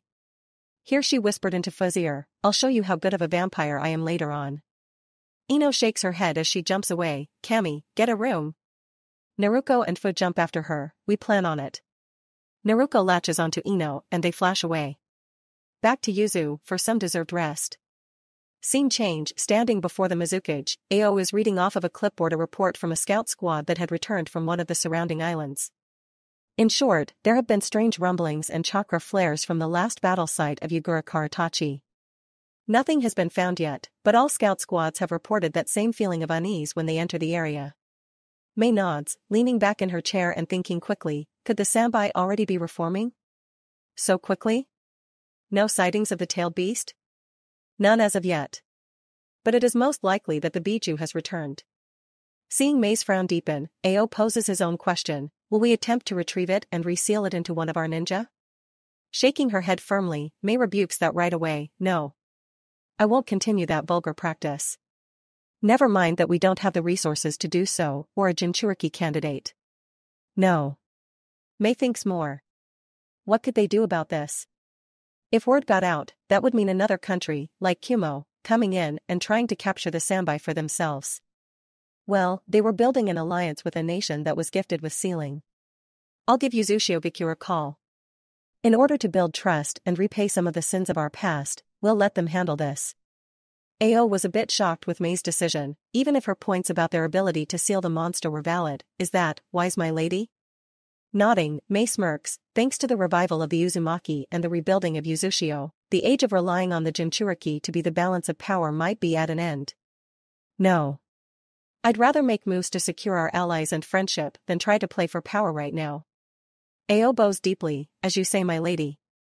Will you require anything else? Not for now, you're dismissed, Ao. Seeing the stern man turn and leave, Mei relaxes a bit as she considers her options. Send a messenger? No. This was urgent. Turning and standing, she walks to a dark monitor along her wall and keys a few buttons on a keyboard below it. Typing away, the monitor comes to life, giving off dull blue light before with a few more key presses a surprised Tayuya is there displayed before her. Hello there. I'm looking for Uzumaki-sama, the Yuzukage. Tayuya nods. This is his office but he's away for some business, I'm standing in for now. I'm Tayuya Uzumaki, remember me? Ah yes, hello sister, are you well? Never hurt to drop a few hints along the way. As well as we can be here. Always busy, and never enough time. Tayuya chuckled and waved a hand to dispel Mei's worry. I'm good and so is everyone else. What's with the call? Something urgent? Mei takes a minute to consider how she should word things before nodding. Yes, well. We here in Kiri need your particular skill set. The Sambai has reformed. Mei winks at her. I'd consider it a big favor if the Uzumaki could lend a hand in this.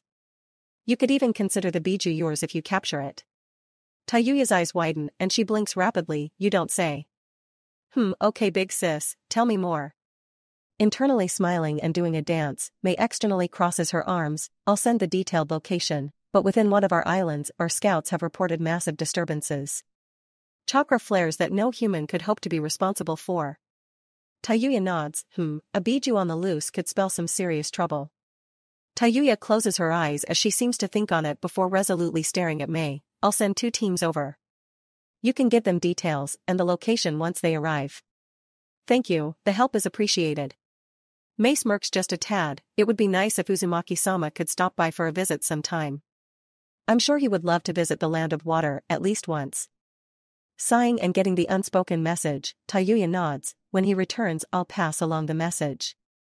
I'm sure he'd love to visit Kiri for a meeting between Kage. Splendid, we'll be in touch. Mei waves as Tayuya ends the call and finally she relaxes and does a little dance while no one is watching. She ensured her people would be safe, she strengthened ties between the 2 nations, and she'd be getting a visit by the young and hunky Yuzukage as well. All wins in her book. Now. Should she plan a wardrobe change for his visit? Maybe she should have options? A good kunoichi fought with all of her available assets after all. And love was a battlefield all its own. Omake, having gotten used to life within Yuzushio Deidara, considered himself adjusting rather well. Deidara was a lot of things, and knew that not all of them were good. So during his probation it was a bit of work to have to be personable, in order to gain some trust. However, between his offering to the Uzumaki monument and his praise of Lord Naruto, the populace was warming to him quickly. That said, he was ever so surprised to find himself in a school setting, standing before ninja hopefuls, as their sensei mentioned that he was an explosive expert and part of his community service was to come and answer questions. Tayuya had had a rather vindictive smirk on her face when she had assigned him this mission, stating plainly that if anything happened to any of these children, she would personally stomp his shit up his ass and out of his mouth. He didn't want to consider how that could be physically possible, nor was he going to question if she could do it. Any woman attached to Lord Naruto had to be amazingly strong. That was a deterrent enough. So class, you are to be on your best behavior, ask your questions promptly and speak clearly. And do not, under any circumstances, pull your usual antics. Face firm, the rather tired-looking mid-30s man turns to Deidara, they're yours. Deidara steps to the center of the teaching stage, standing before the raised rows of 30 students.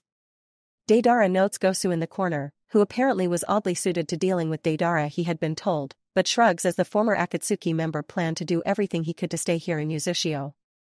Indeed, you-sensei is correct. I am an explosive expert. Though I like to think of myself as more of an artist than just an expert. Hands fly in the air, and Deidara picks first a hyper-looking brown-haired girl wearing a green jumpsuit. We heard a rumor that Uzumaki-sama started out by modifying explosive notes and then making his own. Would you say that's a good way to start as opposed to using chemical means? Blinking at the very astute question, Deidara nods firmly. Learning how to make your own explosives in any form is the groundwork for becoming an explosives expert. I myself had the explosion release, but I still took the time to learn how to make chemical explosives in the beginning. So, to answer you. Depends on what you want to do. Do you want your art to be based on seals? Or volatile chemicals? Both are valid and worth your time. More hands fly in the air, and Deidara picks out a boy near the center of the room wearing dark blue goggles. Nay, they say you can use seals to pack away tons of explosives to be used all at once. Can you do that? Yes, though my explosives are a little different, you can seal away all manner of explosive types in order to use them on a whim. More hands and another pick, a cocky-looking girl with short blonde hair cut in a pixie bob leveled bright purple eyes towards him. Have you ever exploded a man into pink mist? The uproar from the rest of the students was deafening, and the tired teacher tried and failed to restore some order. Deidara, on the other hand, had shining and bright eyes, watching the chaos unfolding in front of him. Perhaps this was what Lord Naruto was trying to show him. This was a room full of the next generation of explosion users. A class full of malleable little minds that would all use explosions to express themselves. Suddenly much more into it and ready to impart his own flair on the lesson, Deidara begins to show off. A flitting explosive bird leaves his hand, exploding high above everyone and leaving the room quiet. Deidara can't help but grin at the happy-looking children before him who are directing odd gazes towards him. I promise. With my help, you all may just become flashy explosion experts, just like Uzumaki-sama.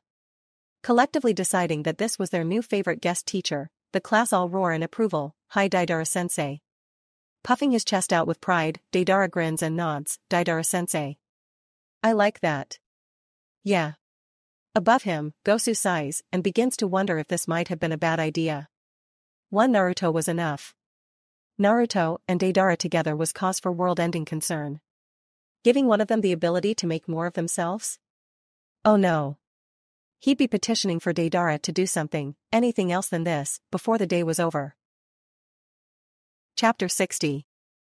The toads of MT Mayaboku had gotten used to the hours upon hours of flesh-smacking flesh and youthful screams of an exuberant young man in training. Thankfully for their sanity today, they were given a reprieve. Now beginning to get the hang of drawing in natural energy and molding it properly with his chakra and achieving sage mode, Fukasaku had instructed him to spend as much time as possible within that form. So today he had plenty of time to dive into the Uzumaki scroll and learn as much as he could. Leaned against a sleeping Gamakichi who was against his back, while ignoring one of his smaller and younger cousins sleeping in his hair, Naruto continued his training in peace. I wonder how everyone else is doing. Thinking to himself while pausing in his reading, Naruto considers things.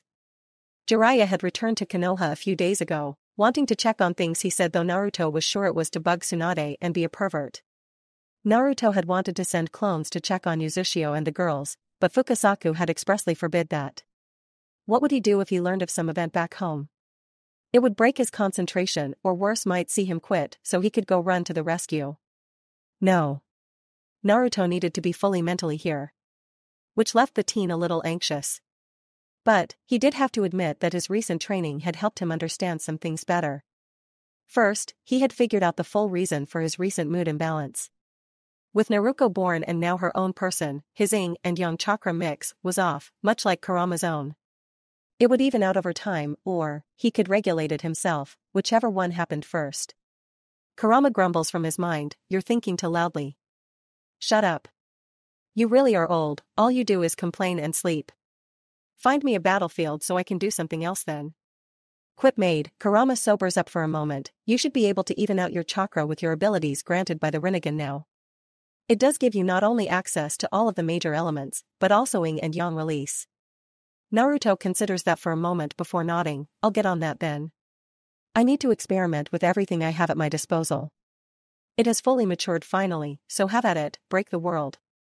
Kurama could feel Naruto's confusion like a literal slap. "The toads haven't mentioned it and you haven't seen a mirror in a while, but yeah, your Rinnegan is complete." Naruto began to chuckle darkly as he mentally planned all the heinous retribution he was going to level on Kumo when he got back. "Thanks buddy. Don't mention it." Naruto continues his previous train of thought, wondering now with his better understanding of nature chakra and the ability to feel it himself, if he should begin working on upgrading Tayuya's seal. And, with his new knowledge, give the rest of the girls the same seal personalized for them. Would they all grow extra muscle or cute horns like Tayuya? That broke his concentration and he could feel the sage chakra leave him. Grunting and recentering himself, Naruto started again with less dirty thoughts about his wives this time. You might be worrying about them too much. Do they really need the power-up? Kurama almost gagged asking that, but for once he was thinking about more than just power for power's sake. Becoming the strongest also means permanently having a target on your back. Naruto understood that thought as well, never hurts to be prepared. And besides, why do you think I left Konoha alone in the long run? That caused the elder Biju to blink quietly from within his cage. You left them alone on purpose? As what? Bait? Chuckling and nodding, Naruto explained his reasoning. Konoha has always been the biggest and baddest threat to the other nations. They were the standard. So long as they are around, more people will be worried about them, not us. At least, until we really show what we can do. Laughing and banging a fist against the floor of the seal, Kurama had to hand it to the kid. He wasn't all just explosions. You really are as unpredictable as ever. Just don't tell Bachan. I'm gonna convince her to leave that place one day for sure. Naruto didn't want to leave Tsunade behind like that. Sure, the old woman wasn't around much like Jiraiya wasn't. But Tsunade wasn't obligated to be, and she had kept her word to him unlike everyone else in leadership at that village. He owed her a warning at the least if things went south. But back to what I was thinking about, sure the seal is a bastardized sage mode, but I can at least make it safer and give it to the others. Maybe improve on it. I'll bring it up with the girls when we return. Don't overdo it. Or you'll be in a different kind of trouble.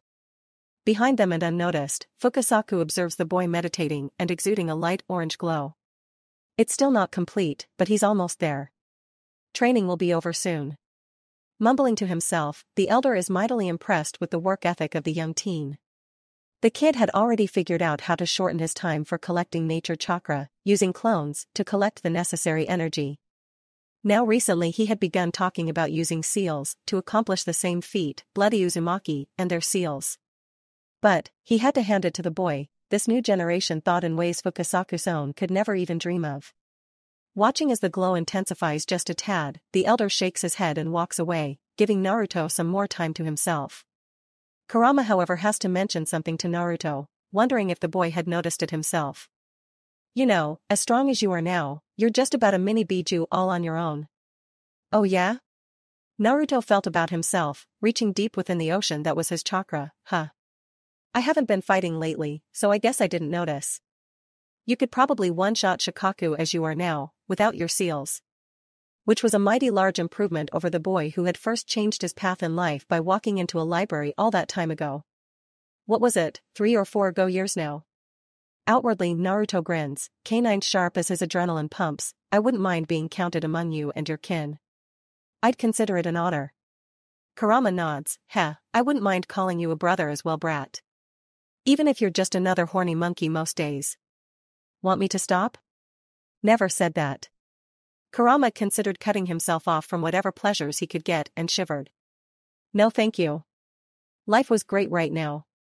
Scene change, it was evening in the land of water, and Riptide Team 2 was on the hunt for the Sambai. Hinata, Ino, Karen and Anoka were together this time, Tayuya still stuck back home while the foursome got to take on this particular mission. Having been updated by the Mizukage and given the general area of where the Biju should be, they were traveling through a misty forest while keeping their guard up. Because while Shurikiri wanted nothing to do with the beast, not wanting another Yugura incident, they weren't the only ones out looking for it. Mei had warned them that Kumo had been sniffing around and of course Konoha might be in the area as well. Karen, hair tied in a bun and glasses covered by goggles on the off chance she had to hit the water, grunted as they sprinted along. Did we really need all four of us for this? Me and Anoka are more than enough for the Sambai with our chains. They had been training and practicing non-stop recently and considered themselves well improved. Today would be a good field test of that. Ino shrugs, the Sambai isn't the big worry of the day. Everyone else is. Hinata and I are your guards while you seal it away for us to take back home. Which was why they were in a hurry. Get in and get out as quickly as possible. With any luck, they could sneak through without encountering anyone. So don't worry. I've got your backs. Hinata mirrored her thoughts as well. We'll be taking care of you and making sure no one interferes. She hoped no one from Konoha showed up. She'd hate to have to get rough with them. Kumo on the other hand. Anoka sighed as Hinata began to chuckle darkly. I think Hinata been pumped full of a little too much Naruto-kun. Maybe this time away will fix her. Ino shook her head. Naruto has thoroughly knocked her marbles loose, there's no saving her. I can hear you, you know that right? Ino grinned. Oh, I'm sorry, thought you couldn't hear us over the sound of all that mass jumping around. She delighted as Hinata gave her the finger, long way away from the meek little wallflower from the academy who couldn't even talk to her crush. Nudging her friend as they ran, Hinata sniffed, I'd like to think I'm well adjusted these days. Oh yeah? Tell me, what are your plans for Kumo? I'm thinking of castrating the Raikage with my Juken and then making him watch as Naruto blasts away his village. The three remaining girls all looked at each other, before a quiet Karen gave her a thumbs up. Uzumaki approves. Ino sighed, I can't be the only sane one left. I can't. Karen giggled as her senses began to tingle. Don't act like you haven't been planning on scrambling the man's brain until he thinks his name is Mud. Ino saw the twitch on Karen's face and started to pull her mask free, a motion copied by the others. That's besides the point, he has it coming. Karen nods, blue Hanya mask in place which was copied by Anoka in order to boost their barrier-making abilities. 3 signatures ahead, 1 at least high Jonin, 1 low Jonin, and someone maybe Chunin? It's an odd chakra signature. As the group censor Nin, Karen had been on alert since leaving Kirigakure proper. Ino nods, the Kiri Nin have a low presence here, so don't expect any help from them. They really do want as little to do with the Sambai as possible. Hinata sighs as she activates her eyes behind her Okame mask, thinking about it, Kumo is the closest major village. They would be the first ones available besides us to come and try to steal the Biju. They would also have the most motivation outside of Konoha. Still keeping to the trees though they were beginning to thin out, Karen speaks up as her mind begins to find some of the area familiar. There might be another problem. Feeling everyone else's eyes on her she kept going, sound had a base out here. Don't know what happened to it and we never had the chance to come and raid it. Slipped our mind since it's a smaller base. Ino nods at that, any real chance we'll have a problem with them? Karen shakes her head immediately, no well. She thought about the sound base that had been raided by Kumo previously and cursed, unless Kumo came and raided this base as well. That might throw a wrench in things. Then they'd have people to spare to seal away the Sambai. Ino sighs at that, we already know Kumo doesn't consider anyone not of Kumo anything more than a tool, so I wouldn't put it past them to sacrifice a lot of lives if it meant getting the Sambai. Hinata grunts, just another horrific reason as to why we should level that village as soon as Naruto returns. Agreed. That the word was said by 3 other women nearly at the same time sent them all into giggles before they focused again. They crest the top of a hill, tree cover thinning even more and forcing them to the ground where they could see a group of 3 less than a few hundred meters away from them. Consisting of 1 man, a woman and a young boy, Hinata can see a Kumo headband on the man and none on the other 2. The man is from Kumo, can't see an affiliation for the other two. Ino leans close to Hinata, can we go around, avoid them? Karen shakes her head, I can feel the sambai, it's directly ahead. No detour to be made. Anoka comes to Karen's other side, so it's a fight then? Ino nods, we could always try negotiation. Maybe if they see they're outnumbered, they'll leave. You know they won't. Hinata mumbles from Ino's side. The blonde can't help but nod as they all stand. I know. Can't hurt to try though. By this point, all of the Uzumaki felt like no matter what, they had an advantage no one else could match. So why worry? The group restarts forward, drawing the attention of the other ninja ahead of them. Within seconds, they were within speaking distance of the other group and coming to a stop before them. The other three on guard, while the Riptide team was less so. Ino continued to take the lead, look, I'm gonna get straight to it, you're from Kumo, yeah? The man nods slowly. Dressed in Kumo's typical grays and purples, he was a dark-haired but bright-eyed man well-muscled in his 20s. On his back was a long straight sword with the hilt peeking over his left shoulder. My apologies ladies, yes I hail from Kumo. My name is Juno the Sharp. He eyes all four of them up and down before frowning, Uzushio is a long way from here. Mighty lost, you are. Hinata leans in to whisper to Ino, the boy has a collar that's saturated with chakra and laden with seals. Some of which are explosive. Leaning away as Ino subtly signals with a finger, Hinata keeps an eye out for traps around them. Ino can't help but grin behind her mask, funny. We got an invitation to be here from Kiri. Somehow I don't think you've gotten the same. Hinata picked up where Ino left off, seeing Juno edge forward slightly, it's a wonder what a Kumo nin could be doing here. With what looks like captured nin under his control as well. Curious that. Juno frowns, turning halfway to his followers, leave us, complete your mission. You know what will happen if you try to run Guren. Make sure you and Yukimura don't disappoint me further. The woman, dressed in a heavy coat tied closed with light rope and long brown pants with her blue hair tied up bowed slightly to him, as you wish. Come Yukimaru, we have work to do. The long-haired blonde boy dressed in clothes matching hers nodded from next to her, and both began to sprint away. Stepping further into the path to block the Riptide team, Juno grins while edging his hand up to his sword, you'll have to get through me to get to them. Kumo will have the Biju. His sword comes free, I'll be more than enough for you Uzushio scum.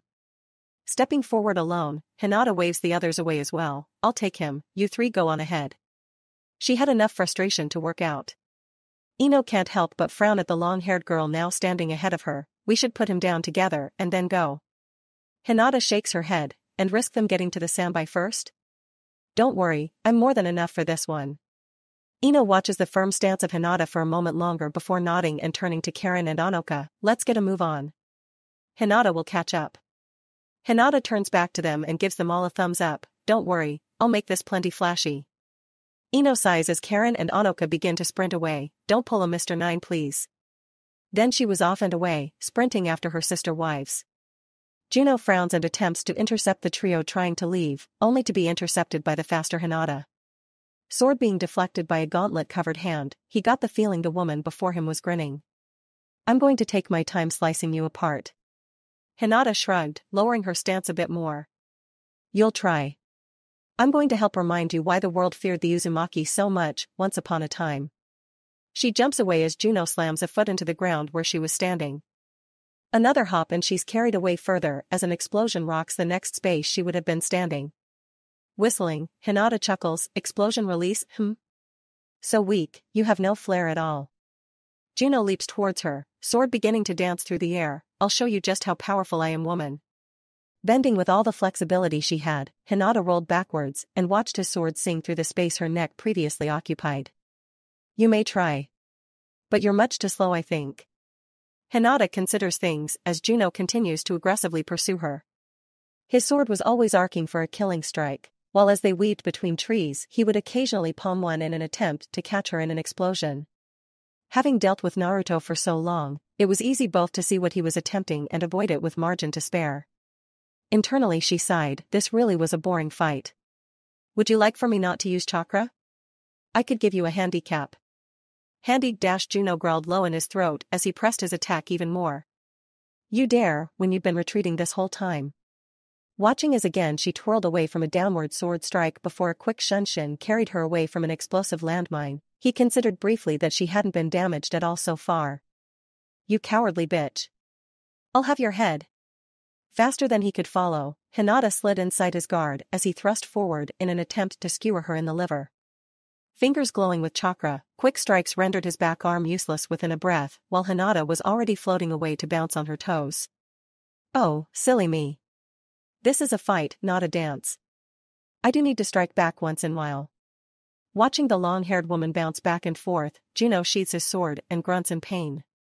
So she was a Hyuga, was she? Fuck, did that mean Konoha was involved? No, she was absolutely wearing an Yuzushio ID. Curse her. Hyuga trash, of all the dash, oh no. You misunderstand that. Hinata offers him a mock curtsy, I am absolutely an Uzumaki. She holds up her left hand where there sits a rather impressive ring with a blue gem, my husband treats me very well. Knowing he'll need to keep his distance, Juno mentally decides to forego further explosive attacks or kenjutsu. Whatever male and bride, I'll end you here and send your body back to Yuzushio with a note. Stabbing his working palm forward, Raikyu. Balls of lightning flash forward in an attempt to strike Hinata, but she's already on the move. Hinata laughs, voice echoing through the trees as her enemy continues to try and hit her with one of his lightning-based attacks. I have to say. Flipping through the air to land sideways along a tree in order to rebound off, she watched as her previous perch was reduced to tinder. While powerful, you're just so slow. My husband is much more of a challenge than this. How about we call it a day and you surrender before I have to hurt you? Juno couldn't believe it. Switching from the lightning balls to consecutive lightning bolts in an attempt to fill the air with enough projectiles to hit the agile woman, his anger finally reached its peak. How dare this woman belittle him so? He was Juno the Sharp. The man capable of slicing cleanly through steel and boulders alike. He had been praised by the Raikage himself. Will you shut up about your limp dick husband? If he's so great, why isn't he out here then, huh? You sound like a frost-born whore. Mood instantly shifting, Hinata turns her full attention to Juno. She knew enough about his character now, and she wouldn't feel bad about what was about to happen next. Not bothering to dodge his next attack, another lightning ball, and instead smashing it away with a chakra-covered fist, Hinata pointed at him directly as a dark aura surrounded her. I'll make you one promise. For insulting my dear husband, I'll pick you apart bit by bit.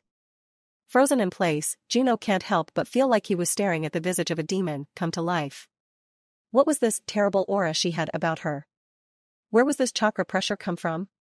I'd like to see you try. There's a moment as chakra visibly wafts off of her body, before in a blink she is well within his personal space, a chakra-covered finger coming up to his midsection. Woo. Okay. 6 jabs to the legs lock him up and freeze him in place, muscles fighting against each other which she was sure within moments every bone in his legs would be broken soon.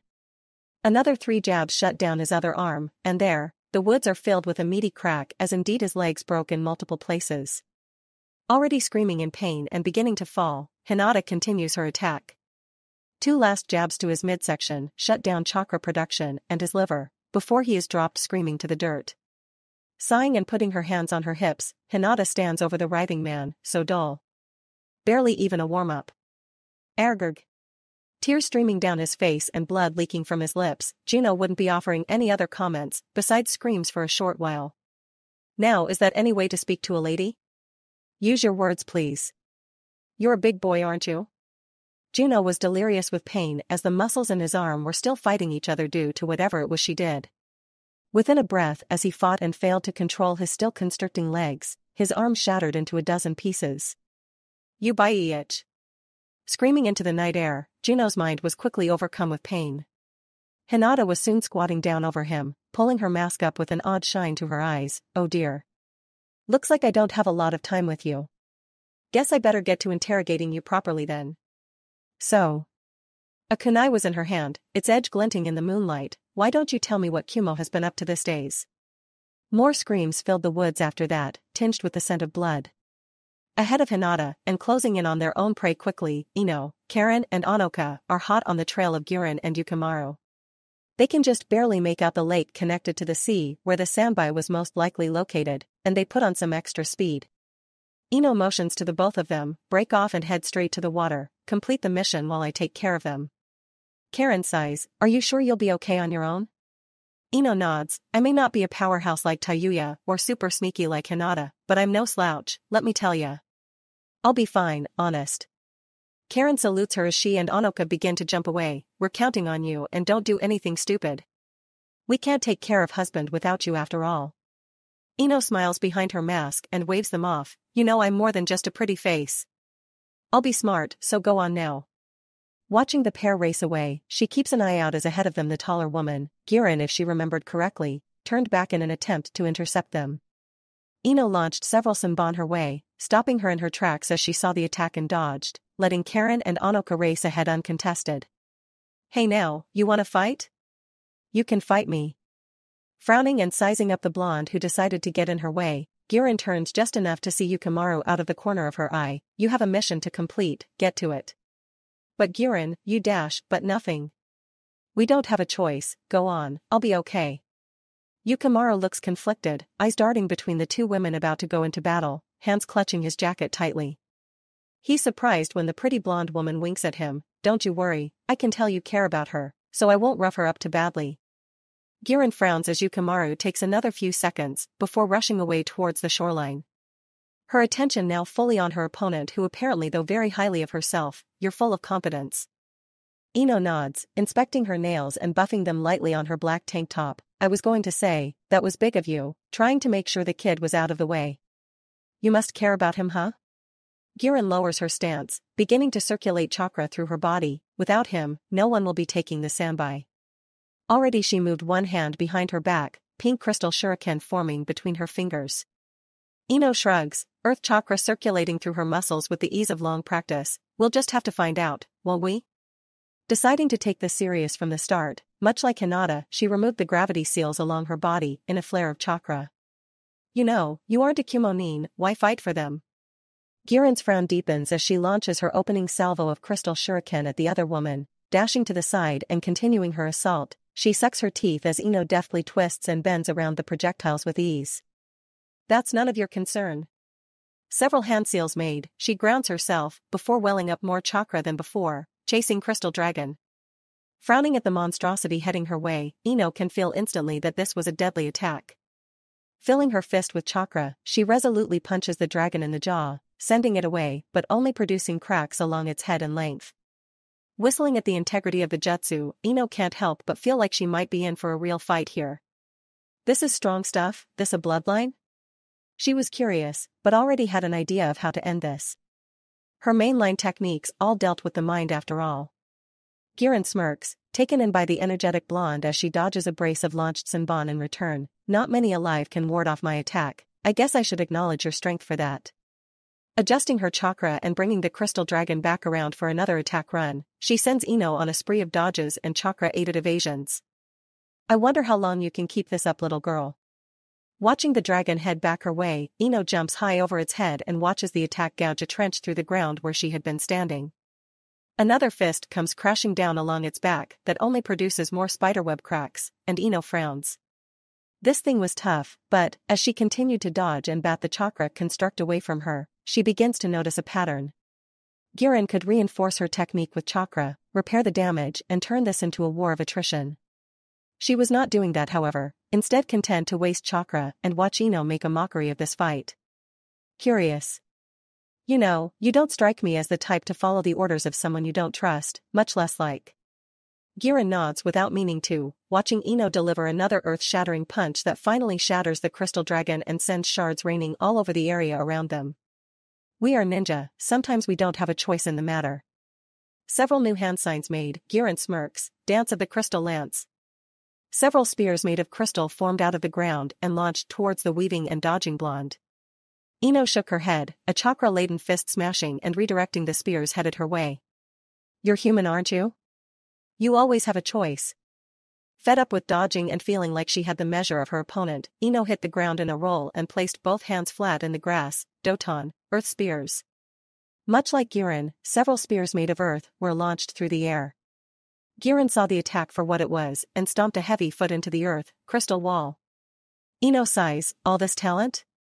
Why work for Kumo when you could easily strike out on your own?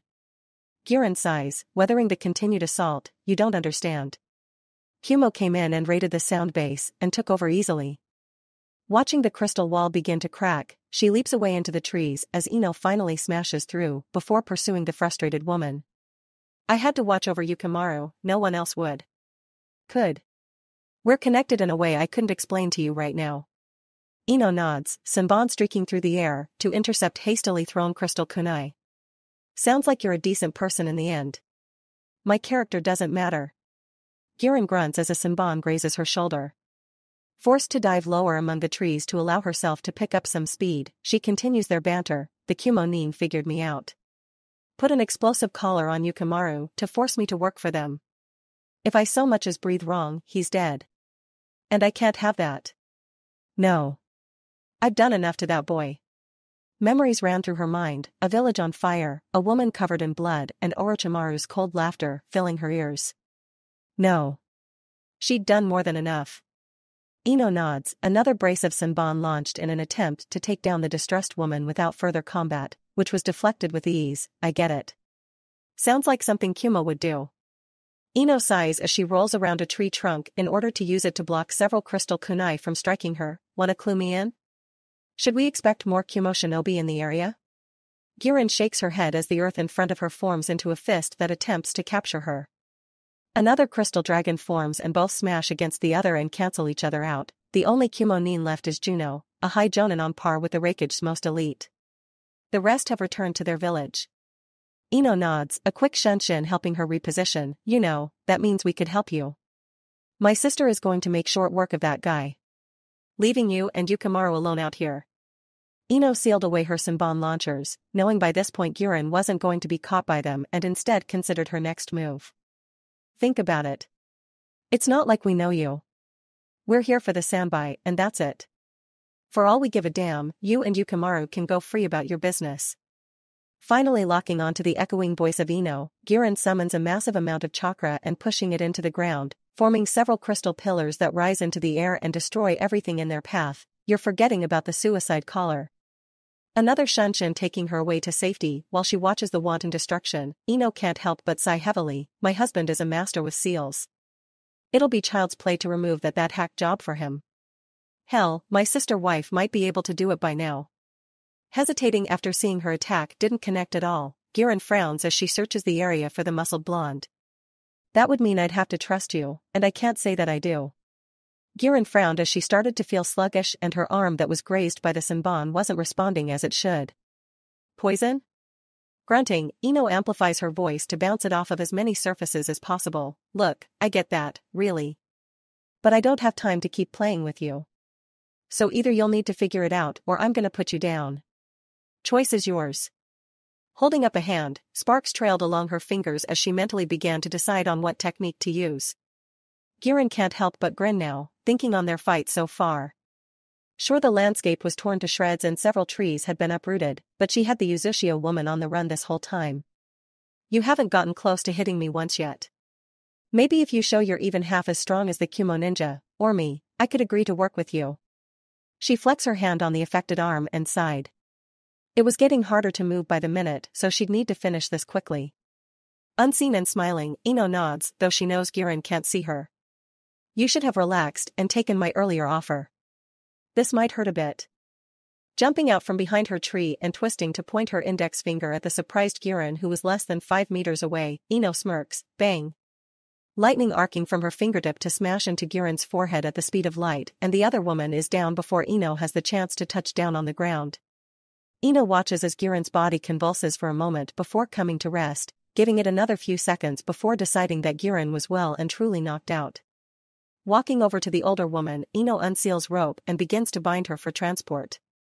You're strong, but not that strong. Hands and ankles bound together, Ino finishes her work by slapping a suppression seal on Girin's chest, before picking her up and tossing her on her shoulder. Woof, you're pretty heavy. You're fit, aren't ya? Taking a look around, Ino starts to make her way towards the shore and where hopefully Karen and Anoka have made their way by now. She can feel a familiar chakra signature coming up to her location and heaves a sigh of relief. Sure, she didn't think Hinata would have gotten taken out, but it was still good to know for sure. Coming up to her side, Hinata can't help but give the woman over Ino's shoulder a once-over. Oh, thinking of branching out, huh? I would have thought one of us would have been your first pick. Ino rolls her eyes, hush. That was well not one time, but you know you're my first choice. Suddenly bashful, Hinata nods with a giggle, well, yes. Right. Sorry. Still, it's rare to see you being forgiving. Hinata herself was just finishing tucking away a scroll into her jacket pocket. The sealed-away body of Juno ready for transport to a bounty office. Ino is curious about that. Was he any good? No, really weak actually. How about you, things okay on your end? Girin is pretty strong, her bloodline is unique and well-suited for combat. Her and Yukimaru, the kid she was with, are former sound ninja. Hinata interrupts her, a dangerous glint in her eye. Oh? So we're taking them for interrogation then? Ino shakes her head, holding up a hand to calm Hinata. No. Something tells me there's no love lost for Orochimaru here. Between Kumo using them and the snake using them, I think they might be ready for some real change. Ino points a finger to her own throat. That collar on Yukimaru? Kumo design. They were using him to use Girin. It can kill him on command. Hinata sighs and looks ready to continue the argument but eventually nods. I can take a look at the collar the first chance we get. I'm sure I can get rid of it on my own. Karen can help if I can't. They race along with some silence, each in their own thoughts as they think about their own individual battles, before Hinata smirks as she watches Ino carry the blue-haired woman so delicately. You sure are being mighty careful with her. Ino scoffs, you know you're mighty worried about my sexuality today. You sure you don't secretly have the hots for me? Hinata shrugs, Naruto would love that. Raising a finger to refute that. Ino takes a minute as they jump along the tree branches and stares at the smiling woman next to her. She knew exactly what Naruto would think if Hinata and Ino decided to play around on their own. He would. Damn it. You win this time. Hinata preens and smirks as she flips her hair over a shoulder. You'll get me one day. Maybe she should think about braiding her hair, it would help to keep it out of the way. Both girls break the tree line, landing upon the shoreline and finally able to see the ocean itself. Out in the distance, they can see Karen and Onoka still running along the water for their own destination, more likely Karen using her senses to lead the way. True to their own senses, Yukimaru is here and fretting about at the water's edge. No boats were here and the boy certainly wasn't ninja trained. So water walking was out of the picture for him. Coming up to him and gaining his attention, his eyes land on Girin while Ino holds up a placating hand to stop any forthcoming protests. Ino gently lays the asleep Girin on the sand. She's fine, I just had to knock her out. Come on, you can see for yourself. She watches as the boy looks between her and his caretaker, before he rushes to Girin's side. She's tough and a good fighter, but we have no intention of hurting her or you from here on. Yukimaru can't help but snipe back at her as he can't get Girin to wake up, says the woman who hurt her. Hinata chuckled, he's got you there. Shut it. Ino sighed and leaned down, poking at the suppression seal, before after a few moments, Girin's eyes began to flutter. I meant it, she's only knocked out, see? Moaning and slowly moving her head from side to side, Girin struggles to open her eyes. Seeing the bleary image of Yukimaru above her, she can't help but sigh, ugh, I lost. She accepted the tight hug from the boy, not like she had much of a choice with her limbs still paralyzed. Ino nodded, sure did. Want to fill him in on everything that happened? Ino kept her eyes on the Uzumaki girls. They were spreading out, most likely they had found the Sanbai's sleeping spot. With any luck, they would be done soon. Girin only sighs and turns tired eyes towards the worried blonde boy. Whatever they've told you, it's the truth. They mean us no harm so long as we stay out of their way. Hinata turns towards them, pointing at the collar at Yukimaru's throat. I can take a look at that and most likely remove it if you'd like. Yukimaru blinks surprised eyes at her, still having a hard time trusting the pair, but more than willing to see this bit of leverage gone. You'd do that? Hinata is already walking towards him, the Ikugen active, absolutely. Leaning over to poke and prod at the device, she frowns and clicks her tongue, shoddy work this. Sure, it's got the power to kill you, but just about anyone could set this thing off. Poking at specific points where arrays met and drawing seals along its surface with her fingertips, it was with little effort that the collar begins to break down before finally crumbling away. Easy peasy. Ino had been watching and was curious about her ability to draw seals with her fingers. She hadn't seen anyone else do such before now. What the heck was that? Hinata shrugged as she stood up straight while a delighted Yukimaru pawed at his throat. I've been working on adding my understanding of seals into my jikin technique. It's been interesting. Sure looks like it.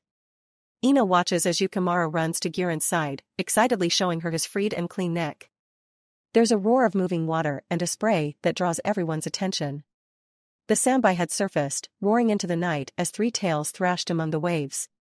Well, ain't he a big one? Hinata sighed, you're devolving.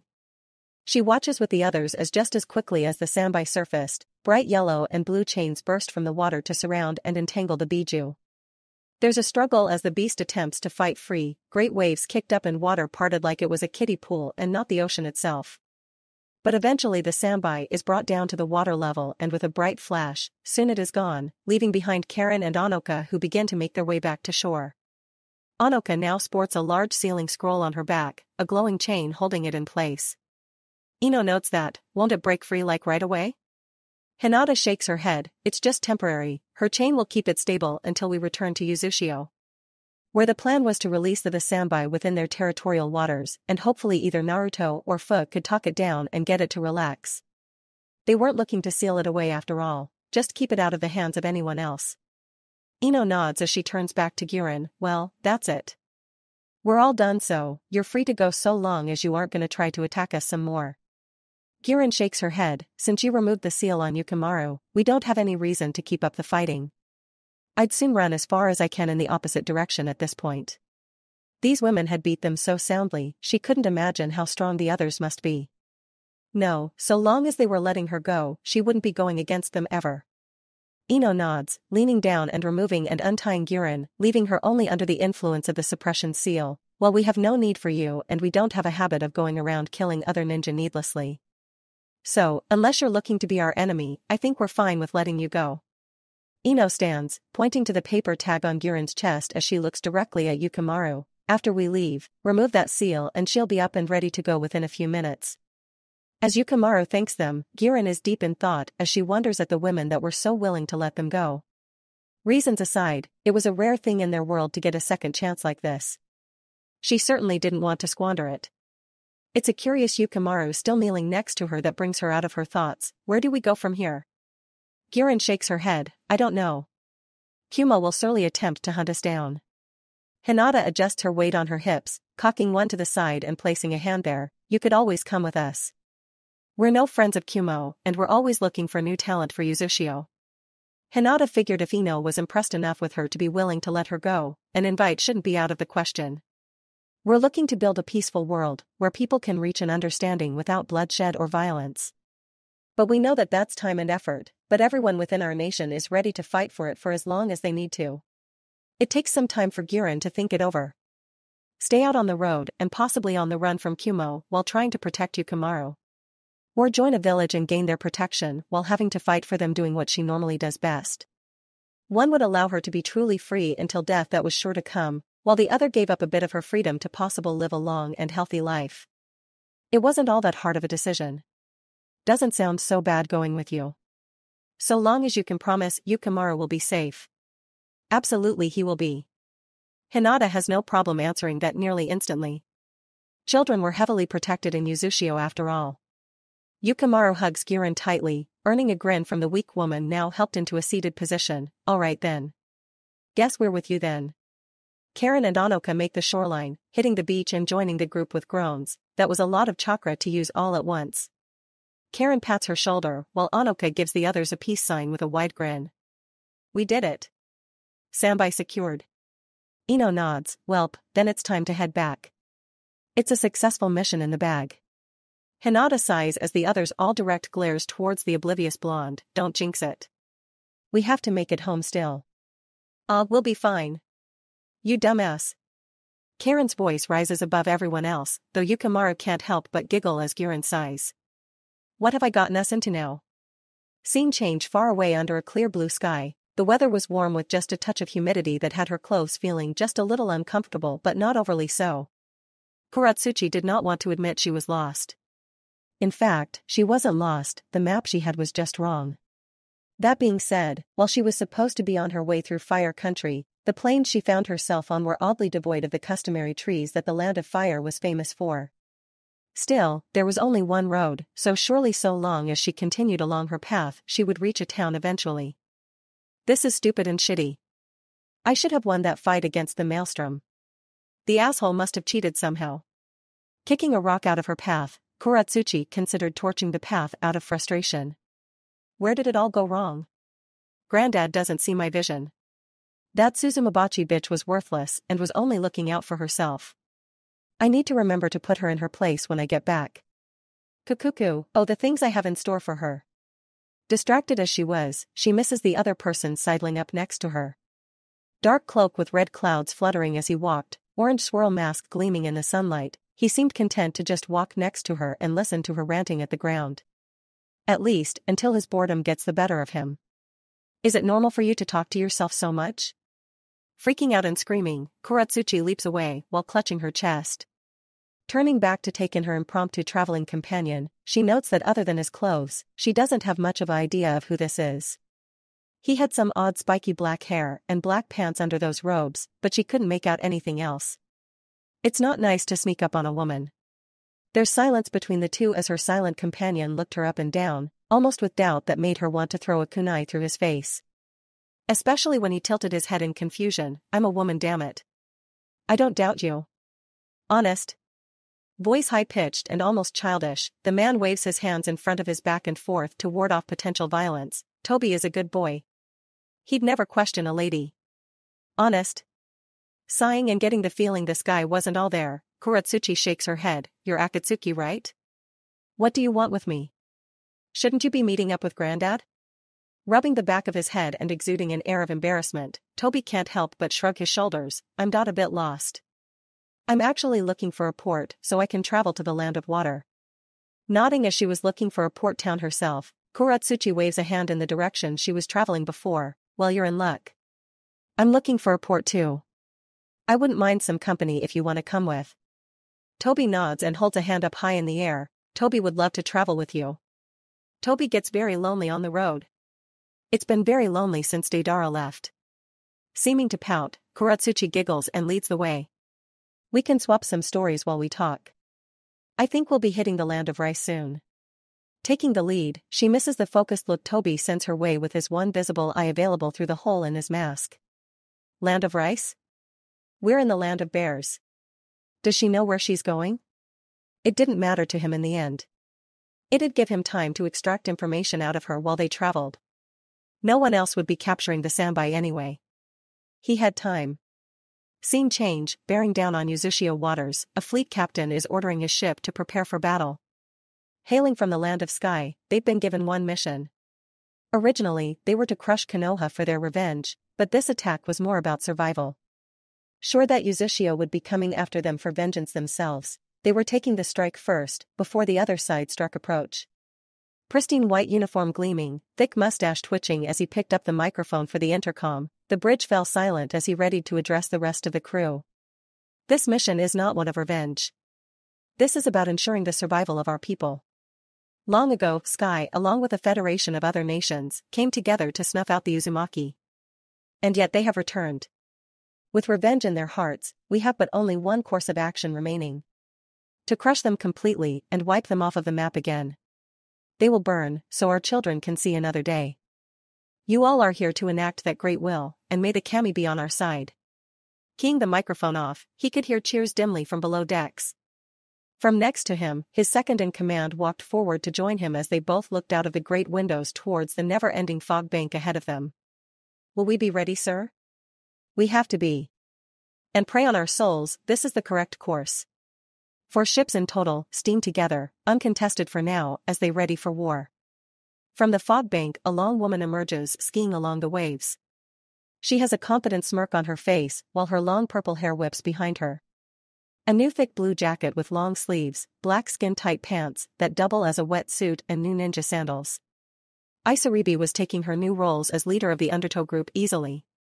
Her smirk can't help but grow as the radio in her ear comes to life. Guess my Hydra gets to come out and play after all. Omake relaxed and laying together on the tatami mats of his home, Sasuke and Sakura attempt to wait out the heat. The heat of summer finds them with all of the windows open while both have stripped down pretty far. But with such a traditional home, there would be no air conditioning here, and such, no relief unless they decided to head outside, a fact that Sasuke knew well enough but Sakura seemed happy to complain about. This heat sucks. Why haven't we moved to Uzushio yet? Sasuke can't help but sigh as his vision is directed at the ceiling, because you want to light the council on fire first before we leave. If you're so hot, go jump in the lake. That requires moving, something I don't want to do at all. Wearing only her biker shorts and a red sports bra, her hair even fanned out behind her as she laid on her back contemplating the ceiling with her boyfriend. You're just getting lazy. Maybe there's some Nara in you. But moving takes so much effort. Moaning and complaining some more, she rolls around before trying to cuddle her man. Hug me. You're sweaty, get away. Chuckling as they both lethargically rolls towards and away from one another, he can't help but smile. It's too hot for that. Sakura can't help but smirk as she stops on her side, taking in his sweaty chest and his own casual shorts. I thought your cold attitude would cool me down. Oh? I'm cold now, am I? I can get colder if you like. You wouldn't dare. You love me too much. You sure about that? You ass, this is what I mean. You love me. Like a rash. Rolling his eyes, Sasuke is up and above her within a breath, pinning her to the floor with his hands on her wrists. Say you don't love me. Eyes staring deep into hers, he knows good and well, the flush now on her face was more from him than the heat. Flush, horny, and excited, Sakura wiggles underneath him for a breath or two. You're getting oh so dominant lately. Voice coming out in a purr, she grins as Sasuke sighs and leans in for a kiss that sets her world on fire. Sasuke's hands shift from her wrists to her hands, fingers mingling with hers as he pulls away from her briefly. You're lucky I love you. Giggling, Sakura smiles and sways her head from side to side. Oh Sasuke loves me. Loves me. Rolling his eyes and standing, Sasuke is quick to drag his girlfriend up and throw her over one of his shoulders. You're insufferable. The word you're looking for is insatiable. One of her hands reaches down to deftly smack his ass. The tiny jump he gives sends her smirking all the more. That too. Beginning to jog out of the house and towards the lake, Sakura begins to beat playfully on his back. Put me down, you brute. I can walk. What do you mean, this way you can't complain? That got Sakura's attention as she now pays attention to where they were headed. You wouldn't dare. It's hot, isn't it? I'm gonna kill you. I don't want to be all wet right now. First, you can't kill me. Not until we have a few kids. Second, that's not what you said last night. Blushing and caught off guard, she doesn't get a chance to say more as Sasuke jumps and sends them both into the cold waters of the lake. Blinking under the cool water, it takes a few kicks to make it back to the surface. Gasping for breath, the disgruntled Sakura is in fact cooled down, though now very wet. Next to her, Sasuke surfaces, laughing and moving his hair out of his face. This is nice. Sakura latches onto him, smiles sultry as she presses herself into him. Hey. Did you mean it? Sasuke rolls his eyes again, leaning in and kissing her lightly on the lips, every word. Me and you? Lots of kids? Another kiss, as many as you want. Honest, no fooling? Another kiss, on my honor. Sakura wouldn't admit to tearing up, and if anyone asked, it was actually Sasuke who cried, not her. Think we can get a start on that? It's just us out here? Sasuke shakes his head. How about no? Seeing her pout, he gives her another kiss on the nose this time while his hands wrap around her thighs. But, I wouldn't mind some practice. Oh ho. Practice, huh? Sakura doesn't mind as his sports bra is suddenly gone. I wouldn't mind a little practice myself. Good. Practice makes perfect, doesn't it? You. Suddenly the water wasn't as cool as it was before, or maybe it was her. Aren't wrong. It was a good thing no one visited the Uchiha grounds often. There was a suspicious amount of giggling near the lake today. Chapter 61. Today was going to be another perfect day, as far as Isaribi was concerned. The sun was shining high above her, the ocean water was crisp and calm and contrasted nicely with the warm sea air. Dolphins were happily playing in her wake as she surfed along. Being on patrol had her alone most days, and that was its own challenge sometimes, but it was a small price to pay in the end for the freedom she now had. Having been saved by the Uzumaki clan, able to build a new life for herself. She had filled her days with patrolling the seas, diving and exploring with the local fish, and she even had her own little love interest. All that to say, she had never been happier and had promised herself that she would without a doubt protect this happy and peaceful life of hers. Breaking through the seal-based fog bank, today she had a mission. Riding atop her favorite golem while 4 very large, flat-topped ships stood before her. At least it wasn't looking to be a boring day for her. In her ear, her radio crackles to life. This is border monitor control to Undertow Queen. We have 4 potentially hostile contacts that refuse to answer our hails. Do you have visual over? The man's voice in her ear was calm and very professional. He gave no indication that there was a panic going on within their office, and as far as she could tell, 4 incoming warships might as well be on the same level of a pesky fly that refused to leave the room. Very professional in her opinion. Pressing a hand to her throat, Isaribi grinned. This is Undertow Queen, confirming that 4 warships are on our border and steaming for Uzushio. Permission to engage? Over. Waves crashing to either side of her and spraying her with cold water, Isaribi waited for a response. Confirmed, permission to engage after attempting to hail them yourself. May the Fallen guide you. Over. Confirmed orders. Alert the rest of Undertow for possible salvage operations. Over. Isaribi's grin grew just a bit more as she fiddled with her radio to switch it to open channels, broadcasting on every available airwave. Attention incoming vessels, you are intruding on Uzushio-Bikure waters. You are to turn due south to southwest to our public port in wave or face destruction. You have 60 seconds to comply. Over. Somehow she just knew they wouldn't respond. The lead ship was beginning to belch more thick white steam from its top deck. Small shapes she assumed were men were running to and fro in preparation for something she couldn't see just yet. She had heard rumors of carriers before, but had never seen a reason for them. Seemed like such a waste to have all of that empty desk space. Waiting for 15 seconds, she keyed her radio again while noting she was now less than a mile from the leading vessel. Repeat, this is Uzushio Border Patrol, turn away or face destruction. Over. A laugh fills her ears, a deep male's voice answers her finally. Is this the best Uzushio could think to do? Send out one small girl? You won't turn us away, little one, so stand aside before we wash you away with our righteous fire. Isaribi began to transform, her Kaima form taking over and her grin turned feral. White gleaming shark-like teeth shining in the sunlight, she keyed her radio one last time. You'll find that I'm more than enough for you. May the Fallen guide you on your final journey. Cycling chakra down into the golem she was riding, she decided to make this as quick as possible. Her escort of dolphins peeled off, diving down into the depths of the sea. Inside the lead carrier, the fleet captain calls to the crew, ignore the woman and continue on. We're nearly within range, prepare all flight ninja for launch. His deck crew rushing to complete his orders, he turns as one of the helmsmen looks back towards him.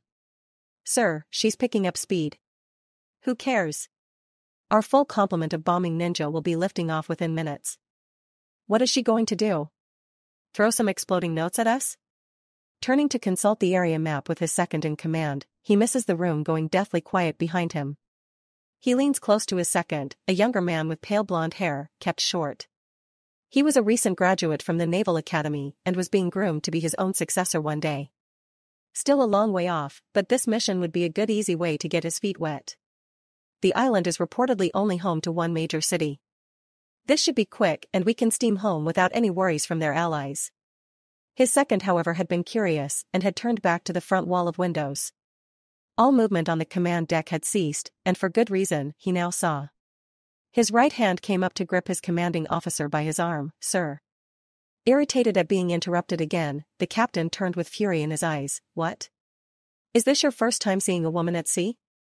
Is she stark naked or turning to see just what the commotion was about? He was not prepared for the dragon's head that had risen from the water.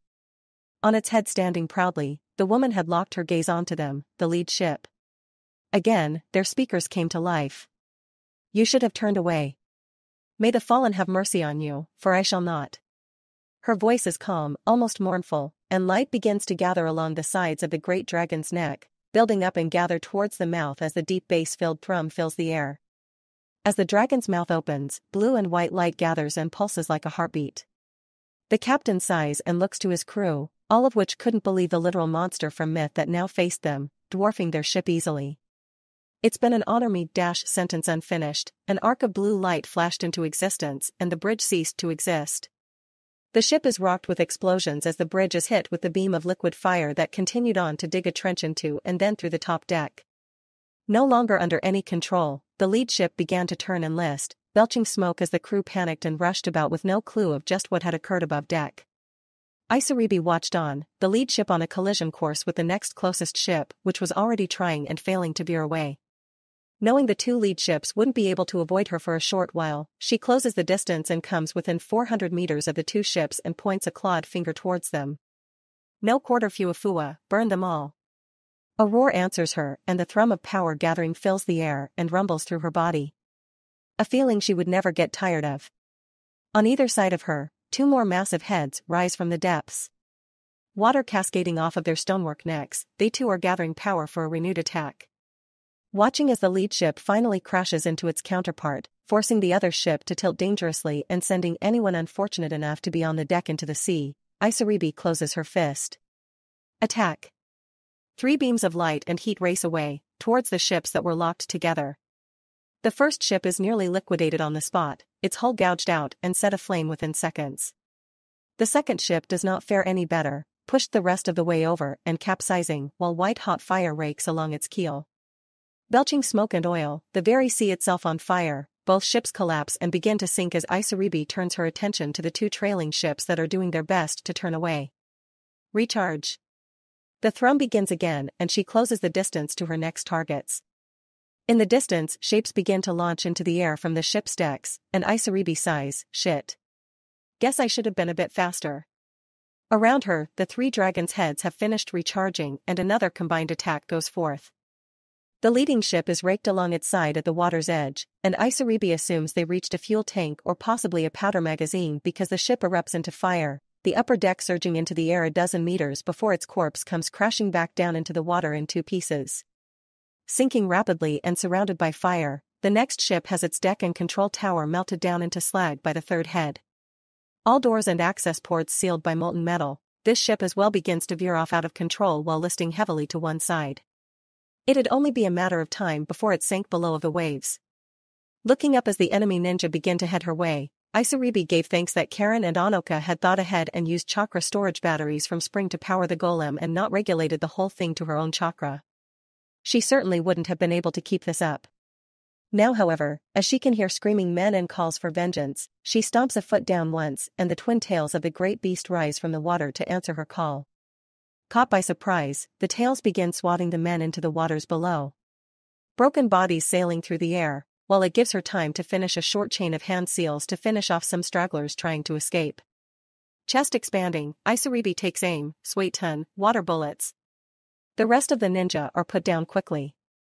Taking in the scene around her, 3 sinking wrecks and a 4th just now capsizing and on fire, the leader of the Undertow squad nods once resolutely as the ocean burns around her. A hand comes up to her radio as she keys it back to Uzushio channels, Undertow Queen to control. All enemies eliminated. Clean up and salvage requested. Over. The response is near instant, understood Undertow Queen. Undertow salvage squads are on the way. Over. Kaima form fading away as the 2 heads she wasn't riding came close to nudge her gently, she caresses them softly with a smile, thanks control. I'm heading back, over and out. Sitting down as Fuafua turned back to Uzushio and swam by the sinking wrecks, she considered things quietly. She didn't want to have to kill, but she does want to protect this life. Not just her own, but of every citizen of Uzushio. None of them needed to live a life like she did, no more needed to suffer the whims of corrupt nations. No. She'd fight to keep her home free. Looking up, as the companion heads returned under the water and the main head returned to skimming just under the surface, Isaribi smiled and leaned back on her hands to enjoy the heat of the sun on her skin. It was going to be another perfect day. She'd make sure of it.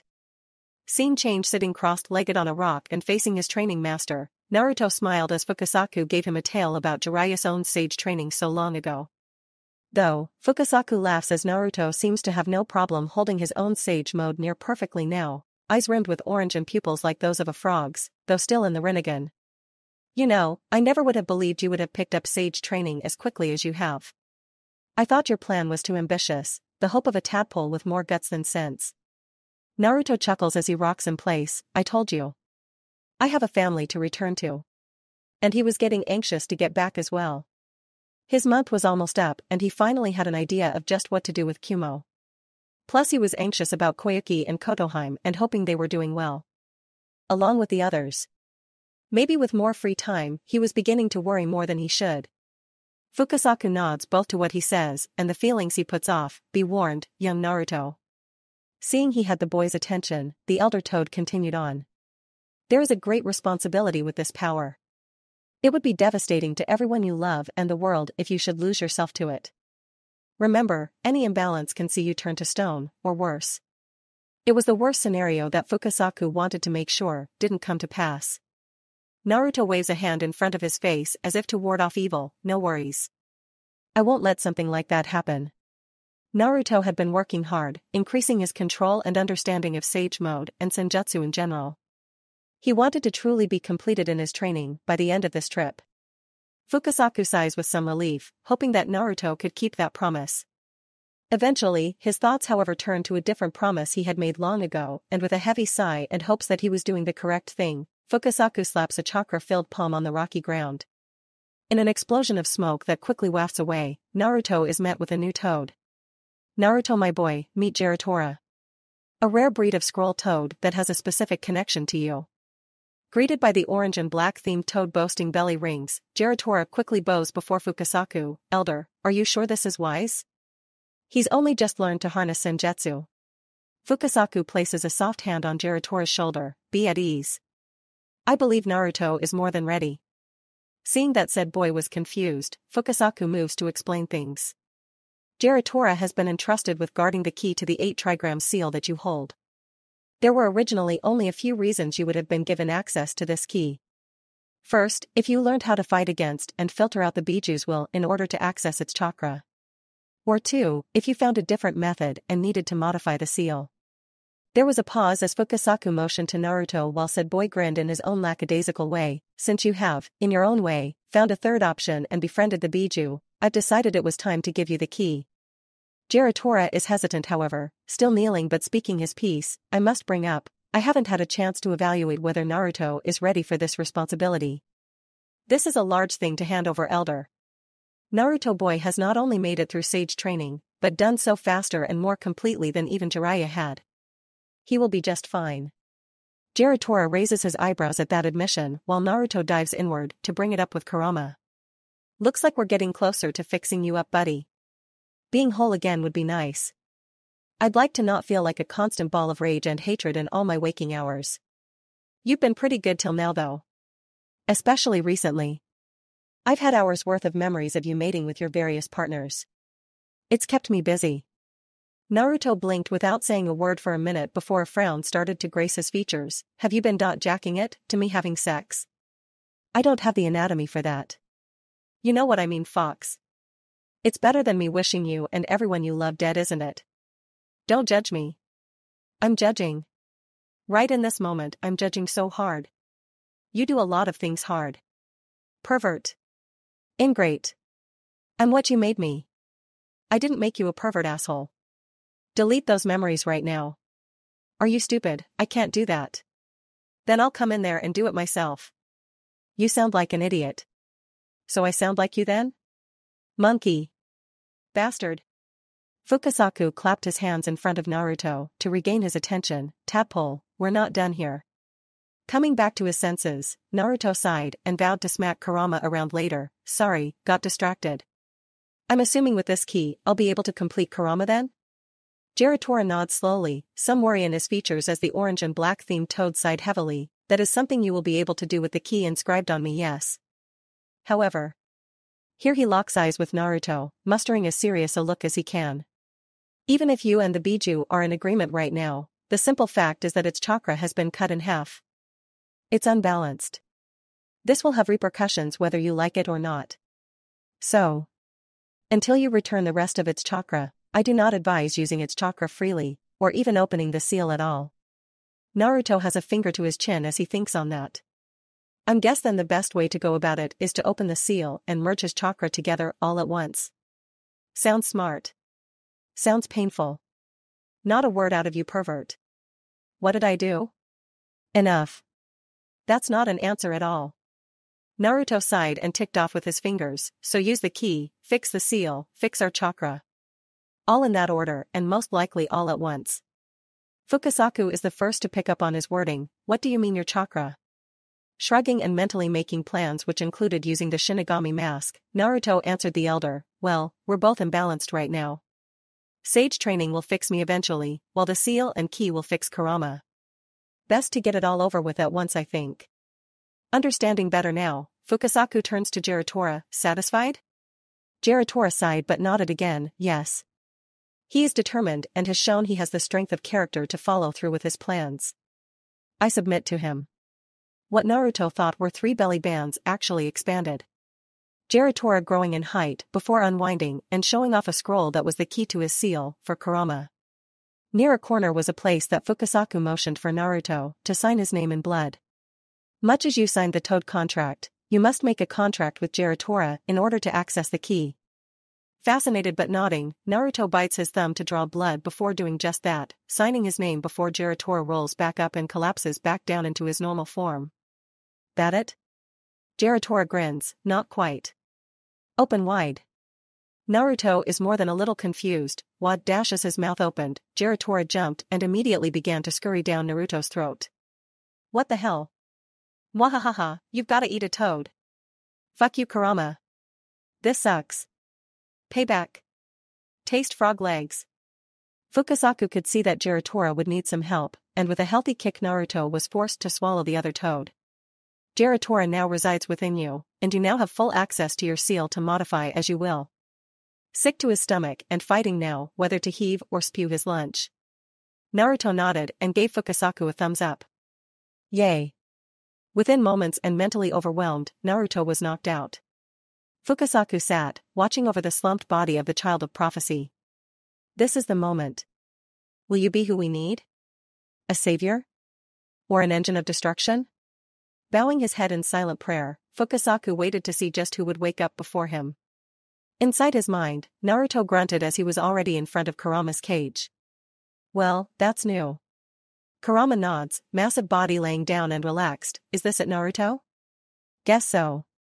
Walking forward towards the mental manifestation of the seal, Naruto looked Kurama in the eye. You ready for this? Have been, for a long time. Sure, I still have to share a body with you, but at least I won't be stuffed in here. Most importantly, I'll be whole again. That's the spirit, bro. Let's do this. Reaching up with every intention to rip the seal free, another hand grasps his wrist. Confused and held in place, Naruto raises an eyebrow at the blonde man standing next to him. Well, my mind is getting rather crowded. Though I thought for sure it'd be beautiful scantily clad women. A woman snorted somewhere behind him, and Naruto couldn't help but grin at the tired look that crossed the man's face. You know, usually there would be a little more surprise to find someone else in one's mind. Naruto shrugs as he pulls away and turns to see both the blonde man in ninja attire and the redhead who he knew right away to be his mother. I'm just weird like that. Minato shakes his head, you really are something. Congratulations for making it this far, Naruto. Naruto nods, 1 second. It takes only a second for Naruto to be pulled into a tight and teary hug by Kushina. Both of them latching onto each other and bawling their eyes out. Minato can't help but look up at Kurama, feeling a bit left out. I feel like leftover rice. You should, you crafty monkey. You broke me in half. You both would have died otherwise. No excuse. All the excuses, you killed us. I was under someone else's control. Like you really fought it. Semantics. I loathe you, Fox. Same to you, little brat. Go die. Get diddled by the third. Naruto and Kushina gave both of them the finger, shut up. Mother and son are having a moment. Smiling through her tears, Kushina pushes Naruto away so she can take in his face. You really have grown to be so handsome, haven't you, my big strong son? Naruto nods and wipes his tears. Hey mom. Sorry it took me so long to visit. Kushina shakes her head, no. You've done so well. Put up with so much. I'm so happy and proud of you and the man you've become. Minato nods, coming to stand next to his wife with a smile on his face. You know. Originally, I had sealed portions of myself and Kushina inside you in case Kurama decided to get uppity. Glad to see that wasn't necessary. Naruto nods, smart move really. Kurama was an ass in the beginning. Hey, I can hear you. And you weren't much better. Hot breath washed over all of them and was mostly ignored. Kushina giggled and looked up at the Biju. You've certainly lightened up since your time with me. I'm glad. You seem to have learned a little bit about the good side of humanity now. Kurama grunted and looked away from the group, not blushing. No, not at all, the whelp needed protecting was all. And you? Turning to point at her, he frowned. You've been here all this time and didn't visit me. How rude. Kushina motions to the blank world around them. I was stuck in the space that I was sealed to. Not like I could freely visit you. Minato and Naruto laugh together as Kushina peels off to berate the ancient Biju, before Naruto quiets down and gives Minato a strange look. Minato noticed this as well. What's up, Naruto? Naruto suddenly grins wide. Grit those teeth, old man. Huh? Minato probably could have avoided the fist that crashed into his jaw if he was alive. But maybe not. Across from them, Kushina turns to watch things for a moment, before sighing and nodding.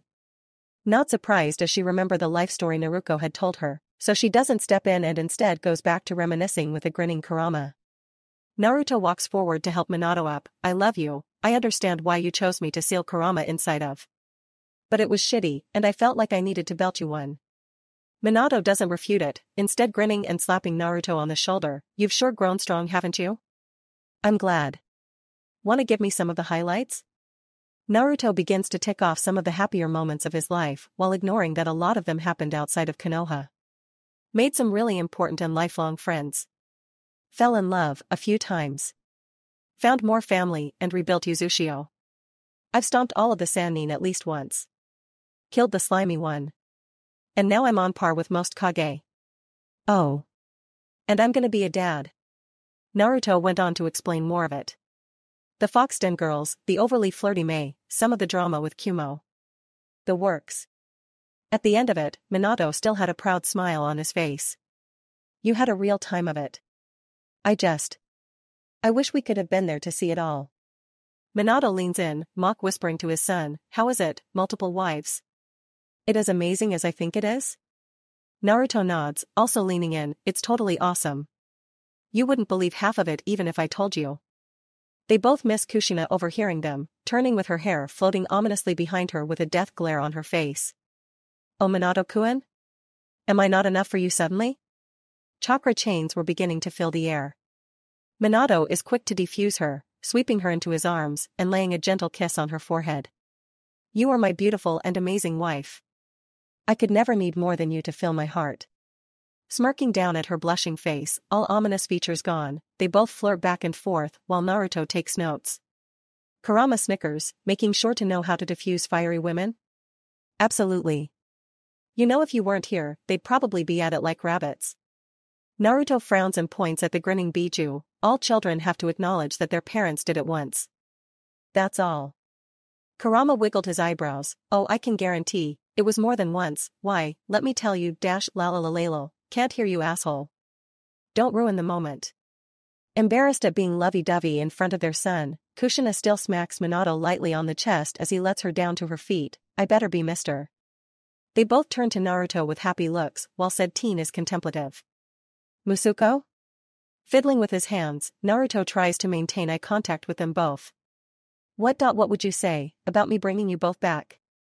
I have the Shinigami mask. And the zero. Kushina steps forward quickly, a firm hand grasping his shoulder. No. Seeing the pained expression on his face, Kushina softens and shakes her head. We've had our time. Need I remind you, the Uzumaki hold life as sacred above all else. Yes, we died early, and that is regrettable, but die we did. More than anything, we wish we could have spent more time with you, but we can't live outside of the wheel of fate. We aren't gods, you included. Kushina takes a moment to clear a tear away from his face, fingers trailing along his cute whisker marks, though her own tears are falling as well. We shouldn't decide who should live and who should die. If you bring us back, then who is next? Your wives' families? Friends? What about other people? People you don't know? Enemies? Life was never meant to be so trivial a thing. Naruto is bitter about that. It's not fair in the end that you were taken from me by some asshole who wanted Kurama. I had suffered all that time because of that. If I have the power to bring you back, to give you a second chance, why can't I? Just you two, no one else. Kushina brings him in for another hug and realizes idly that her son was a bit taller than her and very broad-shouldered. It is a huge responsibility, having control of that power. There are times when, more than just an idle temptation, one might be willing to make the sacrifice needed in order to bring someone they love back. She pulls away again, stepping back to take all of him in. In my case, as much fun as it would be to return, as much as my heart screams for it, it would go against my beliefs. Minato agrees with her and speaks up. While I'd love to see how Konoha is faring and what life you have built for yourself in Uzushio, in the end I have lived a fun life and given it to protect you. It takes some time for Naruto to control himself and nod, but eventually he does with effort. He understands in the end the Uzumaki won't intrude upon the realm of gods if we can help it. That last hurdle, life and death, is not to be played with lightly. Smiling and nodding, Kushina begins to fade. Thank you, Naruto, for being such a good man, and learning from all of our various mistakes. Please, live long and well, eat properly, and take care of your little sister, and be good to your wives. Remember to always be yourself and strive to be better than the you of yesterday. Fading as well and clutching his wife to his side, Minato give him a thumbs up. Give us lots of grandchildren and we better not see you on the other side to come visit us until you are old and gray. I promise to do just that. I'll make you proud and I'll bring peace, just like you had tried to do. Both of his parents nod, leaning into each other. We believe in you, Naruto. We love you and are proud of the man you have become. Naruto watches as they both fade away, leaving him alone with a quiet Kurama who says nothing as the teen collects himself. After a few minutes of calm silence, with a bright grin, Naruto looks up and points to the sky. Fuck yeah. Not only do my parents love me and are proud of me, but they agreed with everything I had been doing up till now. Heh, Dad's even a little jealous of me. Which is awesome. Kurama brings up the rather large elephant in the room, not including himself. I know, it must be a bitter pill to swallow, to have the power to bring your parents back, but being told not to. Sobering up with a nod as his hands fall to his sides, Naruto's shoulders sag a bit. Yeah, of course. But I get it. My mom is right. We shouldn't try to be the gods themselves, deciding who is worth bringing back and who isn't. Remember, in order to bring someone back, I have to sacrifice someone else. So where would that end? Who would I be willing to sacrifice? Anyone? Everyone? All just to keep my loved ones alive while everyone else's dies? No. Life, Mom said, it's a heavy thing to bring someone back. And rightfully so. A life for a life, and all life is precious. Kurama continues to be the other voice in this, having to make sure of Naruto's priorities. Are you sure? What if something happened to one of your women? Could you still say that then? Hesitating for a moment as a coldness gripped his heart and soul, before nodding firmly. I'd have to. So much is depending on my living on, not giving in and breaking the life and death cycle. Plus, the girls wouldn't be able to stand me if I sacrificed someone else just for them. They'd hate it and me for that. Not that he knew how he would act in his grief if something like that happened. But here and now, he could resolve to stay on the correct path. He wasn't a false god. He wasn't pain. Shaking himself and reminding himself again what he was really doing here. Naruto strode forward and grabbed the paper seal on Kurama's cage. Don't worry, Kurama. I'll remain myself. So don't you go changing on me either. Kurama nods. You keep your word, I'll keep mine. Great. Then hold on to your butt, this might hurt a little. And the seal was torn away. Scene change, lunch having come and gone and still over the day, Tayuya is nursing a headache while behind her En and Gosu watch on as the tall yet slender Kion gives her a report about the Land of Sky incursion. All of the carriers had been sunk and already the Zosencho clan was asking for salvage rights to the wrecks. More, the populace had somehow been informed of what had happened and calls for retribution were already coming up the pipeline. Sure, Yuzu had stopped them in their tracks, but how dare they attack in the first place? That was going to be a nightmare in and of itself. Kion looks up from her clipboard. The Zosencho are being very adamant about the carriers, saying they have an idea in mind. Tayuya waves a hand and nods. Okay. Give them the go-ahead. Take what they want. They were to be their nation's shipbuilders after all. Let them have at it. Kion nods, going back to her report as she makes a note. There were barely half a dozen survivors, and we've already said about interrogating them. They all, however, keep alluding to one thing. Some great fortress that is coming to cleanse the world of our filth. More accurately, in their words, Uzushio would be properly wiped off the map like it should have been last time. Tayuya grunts and rests a cheek in a hand as she thinks about that one. So Land of Sky must have been involved with the destruction of Uzushio previously. Which also meant that someone else had to be involved as well now. Land of Sky was pretty far away, so someone local must have passed along the information that Uzushio was back. With the way things had been going lately, Kumo was the likely suspect. Okay, I'll deal with the rest. You can go, Kion. Thanks. Watching the tall woman bow before turning and leaving, Tayuya is left to consider things. So the Land of Sky wanted to pick a fight, did they? Okay, she could deal with that, or rather, depending on when Naruto returned, she could hold things together until he did. Her intercom chimes, and she presses the button to answer. What's up, Mihoshi? The blonde partner to Kion was manning the secretary desk, while the more capable Kion was running the ninja floor. I've just gotten word from the border monitoring group. 2 Akatsuki members have been sighted and are headed our way. Still outside of Wave at the moment. Tayuya is almost instantly set on edge. Any descriptions? One has a large 3-bladed scythe and silver hair, while the other has deep brown skin and a mask covering his face. Ah, the pair that fought against Fu and Naruto then. Perfect. She had some anger to work out on the pair, and she was sure Fu and Naruto would just love a rematch. Thanks, Mihoshi. Relay to the border group that I'll be putting together a team and handling them personally. As you wish, Lady Uzumaki. Mihoshi's cheery voice answered her, and Tayuya leaned back as Anne and Gosu fretted behind her. Anne is the one to start up first. Shouldn't some of us deal with the intruders first? We shouldn't put you at risk, especially with Tayuya held up a hand. This is Akatsuki we're talking about. S-rank criminals that are a step above most, if not all other ninja not at Kage level. You'd be lucky to spit on these guys before they kill you. No. You guys have your job, I have mine. Of course, Naruto was more suited for this, but he entrusted Uzushio to her, and she would make sure the city still stood when he returned. I have a plan. No Uzumaki battles without one. And exchanges a look with Gosu, who sighs and leans forward. Are you sure, Lady Tayuya? Again, your condition is my condition is none of your business. Tayuya slapped a hand on Naruto's desk, rattling it and the room in her irritation. So she had been a little moody lately. Nothing major. Outside of Naruto and Fu, I'm probably the strongest ninja we have available at the moment. Worst case scenario, we cripple one or both of them, and evacuate everyone to the city to lock down and shelter in place.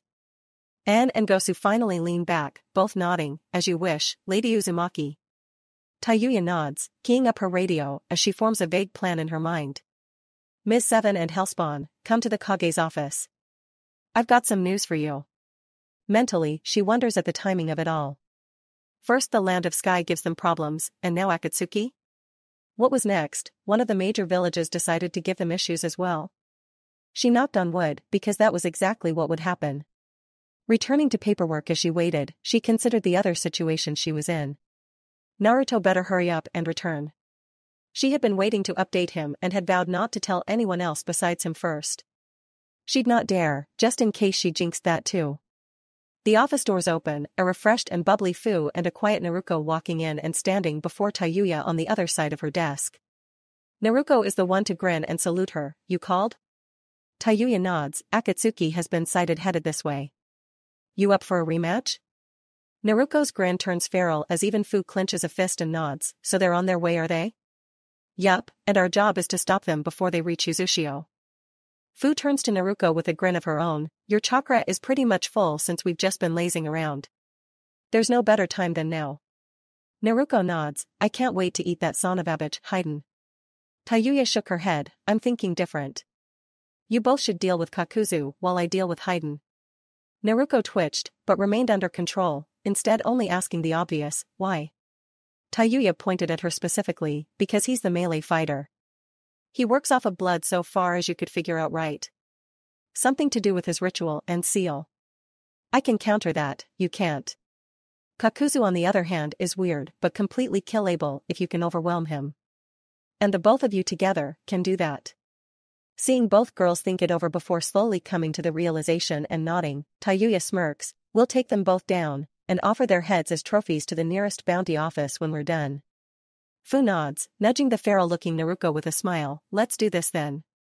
We'll take them out and show 'em why they don't mess with Yuzushio." Naruto nods, "Make sure to shove a kunai where the sun don't shine for me, would ya? Haiden's a bastard and deserves it." Tayuya nods, standing and unsealing her kanabo. "Don't you worry, I've got an idea for that asshole. Just you wait and see." She had been working previously with Naruto and eventually Karen on some enhancements for her weapon. Guess today was the test drive. Scene change, far away in the Hokage's office in Konoha, Tsunade groaned as she leaned back in her chair. Things were not going well as far as she could tell. Konoha may be fine, but whispers said otherwise of the other villages.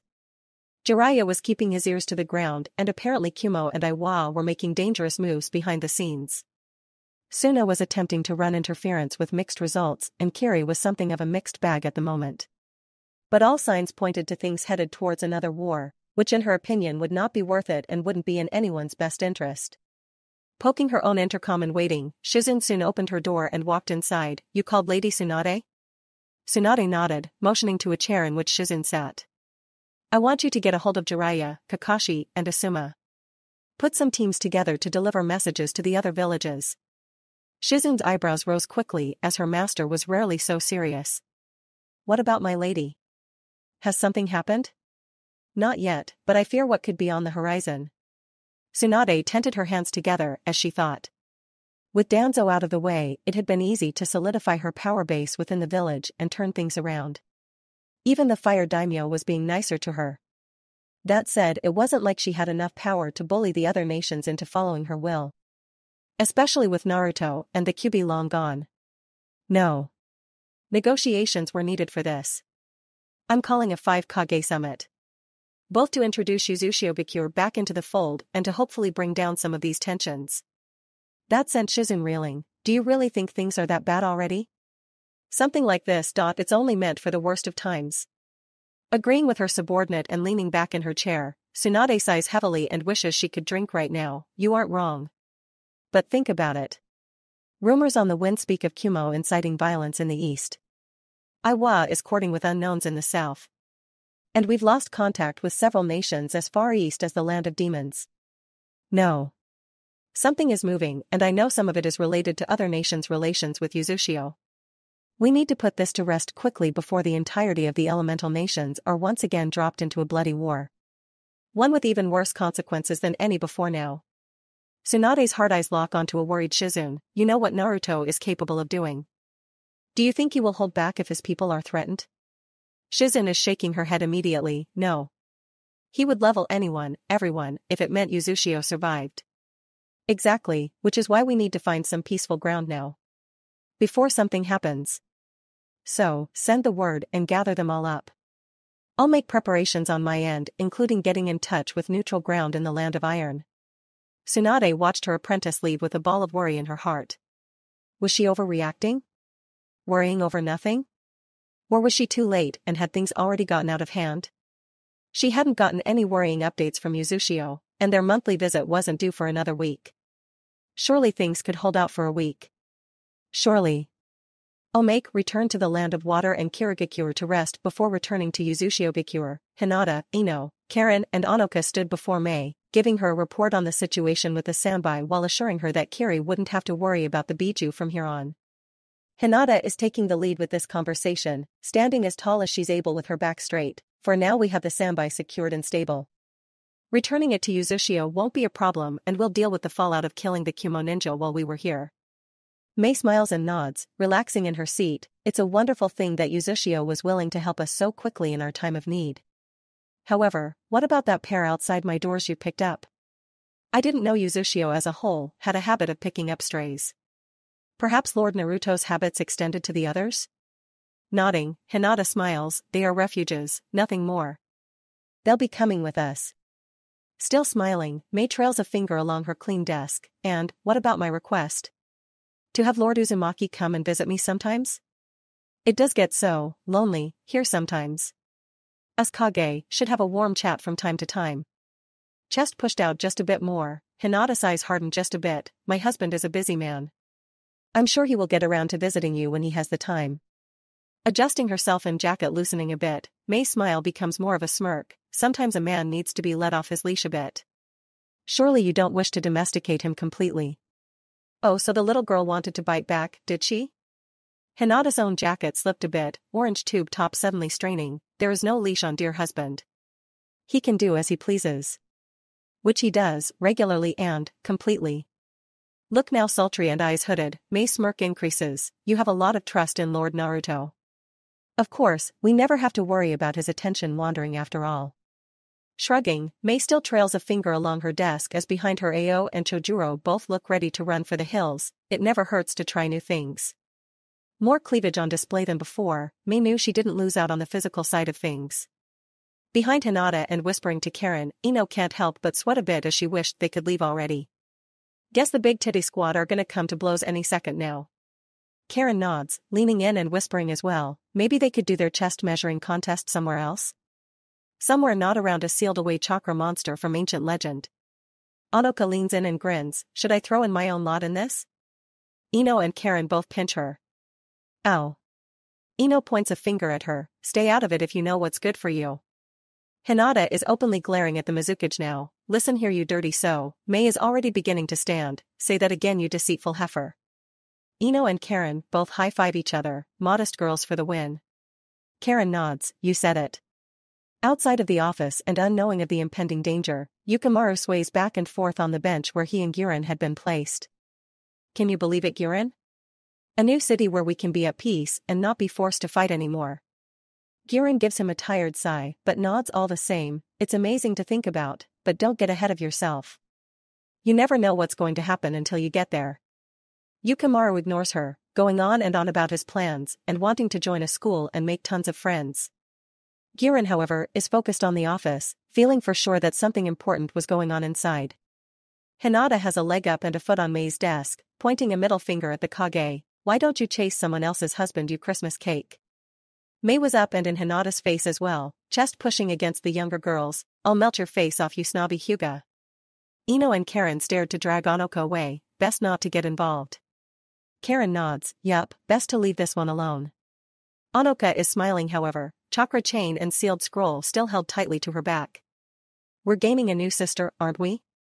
Ino and Karen looked to the now dirty fighting pair rolling around on the floor, watched by a fretting but unsure Ao and Chojuro, probably. There went Hinata's jacket, soon followed by May's. Karen nods, definitely. Hopefully Naruto didn't mind.